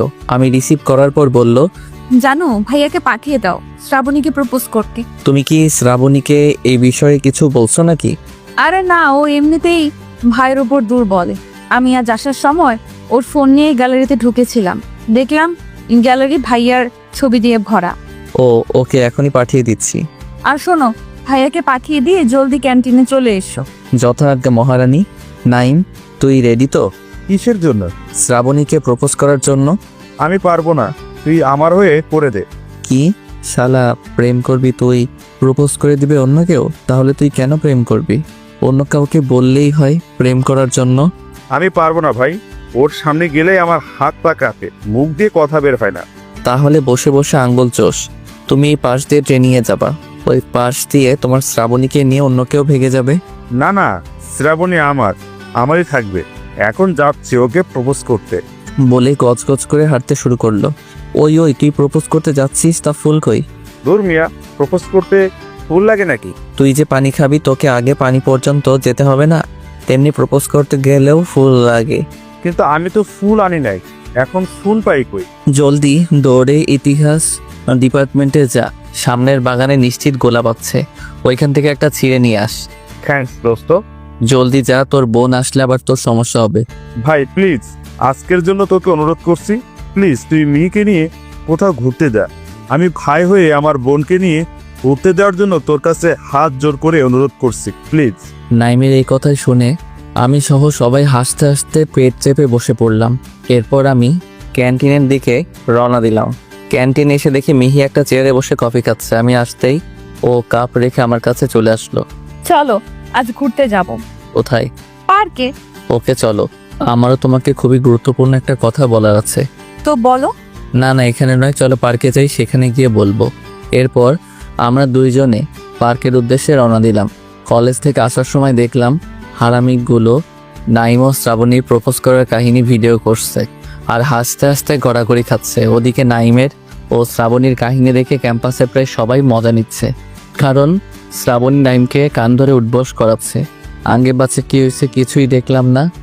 আমি ও মিহি হাসতে হাসতে চলে আসলাম। গেটে এসে রিকশায় করে পার্কে চলে আসলাম। এই মুহূর্তে একটা বেঞ্চে বসে আছি। সকাল হওয়ার কারণে পার্কে তেমন লোক নাই। মিহি, তোমার থেকে অনেক বড় একটা বিষয় লুকিয়েছি। কি? এই তুই অন্য কাউকে ভালোবাসিস না তো? আরে না, ওই বিষয় না। তো কোন বিষয়টা লুকিয়েছো? বাদ দাও। আচ্ছা, তুমি আমাকে ছেড়ে থাকতে পারবে? মিহি আমার কথা শুনে আমাকে জড়িয়ে ধরলো। আমিও ওকে জড়িয়ে ধরলাম। একটু পর টের পেলাম মিহি কাঁদছে। আমি ওর মুখটা ধরে তুলে বললাম, এই পাগলি, কাঁদছো কেন? তুমি আমাকে ছেড়ে যাওয়ার কথা বললে কেন? জানো না আমি তোমাকে ছেড়ে থাকতে পারি না? তাই বুঝি, কিন্তু তোমাকে সবসময় আমার পাশে রাখার ব্যবস্থা করার জন্যই তো আমাকে কিছুদিন তোমার থেকে দূরে থাকতে হবে। মানে বুঝলাম না। আরে পাগলি, তোমাকে বিয়ে করার জন্য তো আমাকে একটা চাকরি জোগাড় করতে হবে, না হলে তোমার কমিশনার বাপ তো আমাকে এনকাউন্টার করবে। এই ভালো হচ্ছে না, কিন্তু আমার বাবাকে নিয়ে উল্টাপাল্টা কিছু বলবা না। আচ্ছা, যা বলছিলাম মন দিয়ে শোনো কিন্তু। ওকে, তুমি বলো। আমি একটা চাকরি পেয়েছি আর তারই ট্রেনিংয়ের জন্য আমাকে এই জায়গায় যেতে হবে। কি? তুমি চাকরি পেয়েছো আর আমাকে বলনি? যাও, তোমার সাথে কথা নাই। আমি ওকে কোমর ধরে টান দিয়ে আমার কোলে এনে বসালাম। মিহি ছোটার চেষ্টা করছে, তাই পিছন থেকে ওর হাত ধরে কোমর দুই পাশ দিয়ে আমার সাথে চেপে ধরলাম। ছাড় বেটা ফাজলি, বজ্জাত, ধরবি না আমাকে, ছাড়, না হলে আমি চিৎকার করব। কি বললে? চিৎকার করবে? দেখি কেমন করে চিৎকার করো, আমিও একটু দেখি। মিহিকে আর বলতে না দিয়ে মুখ বন্ধ করে দিলাম। কিভাবে নিশ্চয়ই বুঝতে পারছেন। ঠিক ধরছেন, কিস করে মিনিট খানেক পর ওকে ছেড়ে দিলাম। আর একটা কথা, কিস করার সময় প্রথম মিহি ছাড়ানোর চেষ্টা করলেও একটু পর রেসপন্স করতে শুরু করে। আমি ছেড়ে দিতেই মিহি আমার চুল ধরে আবার আমার ঠোঁটে হামলা করলো। চুল একটু বড় হয়েছে। এবারে প্রায় 5 মিনিট চললো। এটা কি হলো? জোরে জোরে শ্বাস নিচ্ছি। মাইয়া কিসও করতে পারে, বাপরে। যা দেখলেন, বুঝলেন, অনুভব করলেন, তাই হলো। তাই? কিন্তু আমার তো পেট ভরেনি, আরো খেতে মন চাইছে। মিষ্টি একেবারে বেশি খেতে নেই, পরে মিষ্টির প্রতি অনীহা এসে যায়। এই মিষ্টি সারা জীবন খেলেও এর প্রতি কখনো অনীহা আসবে না। প্লিজ আর একবার। নো মানে না। মুরগি তোর মা। ওই ওই কি বললি? কই কিছু না তো, ওইটা তো একটা ছড়া, ভুল করে মুখ দিয়ে বেরিয়ে গেছে। আর যদি ভুল করেও বের হয় তাহলে? সরি, আর কখনো বের হবে না। ওকে এখন বলো, কি বলছিলে? ও হ্যাঁ, যা বলছিলাম, আমি যে জব পেয়েছি এটা কাল রাতেই ফ্যামিলিকে জানিয়েছি। তোমাকে কেমনে জানাবো? কেন, আমি কাল যাইনি তোদের বাসায়? গিয়েছিলে তো, কিন্তু তুমি ঘুমিয়ে পড়ার পরে সবাইকে জানিয়েছি। তাছাড়া তোমাকে তো এখন জানালাম। তুই কাল কেন আমাকে জানাসনি? তাহলে আমি ওখানে বাবার সাথে আমাদের বিয়ের কথা বলতাম। এ কেমন মেয়েরে বাবা, নিজের বিয়ের কথা নিজেই নিজের বাবাকে বলবে? আরে আমি আগে ট্রেনিংয়ে টিকবো, তারপর তো আমার চাকরি পাকা হবে। ওকে বলো, কি জব পেয়েছো? শোনো, কাউকে বলা নিষেধ, তারপরও তোমাকে বলছি, কেননা আমি তোমাকে ভালোবাসি। এই কথা কিন্তু ভুলেও আর কাউকে বলবা না, এমনকি তোমার বাবাকেও না, ঠিক আছে? আমি পুলিশে জব পেয়েছি আর কালই তার ট্রেনিং শুরু হবে। তাই আজ বিকালেই আমাকে চলে যেতে হবে। আর 9 মাস ট্রেনিং হবে, তারপর 3 মাস বিভিন্ন পরীক্ষা ও মিশন কমপ্লিট করতে হবে। 1 বছর পর আবার আমি এখানে চলে আসতে পারবো তোমার কাছে। এতক্ষণ চোখ বুজে একেবারে সব কিছু বলে দিলাম। কি ব্যাপার, কোনো আওয়াজ পাচ্ছি না কেন? চোখ খুললাম। চোখ খুলতে আমার গলা শুকিয়ে গেল মিহির চাহনি দেখে। চোখ দুটো টকটকে লাল, রাগে কপালের শিরা পর্যন্ত জেগে গেছে, হাত কাঁপছে। মিহির এমন রূপ দেখে তো আমি ভিজা বেড়াল হয়ে গেছি। হঠাৎই মিহি উঠে দাঁড়ালো। এরপর আমার শার্টের কলারে টান অনুভব করলাম। মিহির মুখের দিকে তাকিয়ে ভয়ে উঠে দাঁড়ালাম। এরপর আমার কলার ধরে টেনে নিয়ে যাচ্ছে। গেটের কাছে আসতেই সিকিউরিটি গার্ড এসে বলল, ম্যাডাম, কোনো প্রবলেম হয়েছে? কোনো বাজে ব্যবহার করছে এই অসভ্যটা? বলতে দেরি, কিন্তু গাল লাল হতে দেরি নেই। গালটার কথা শেষ হতেই মিহি ওর দু গালে দুইটা মেরে দিল।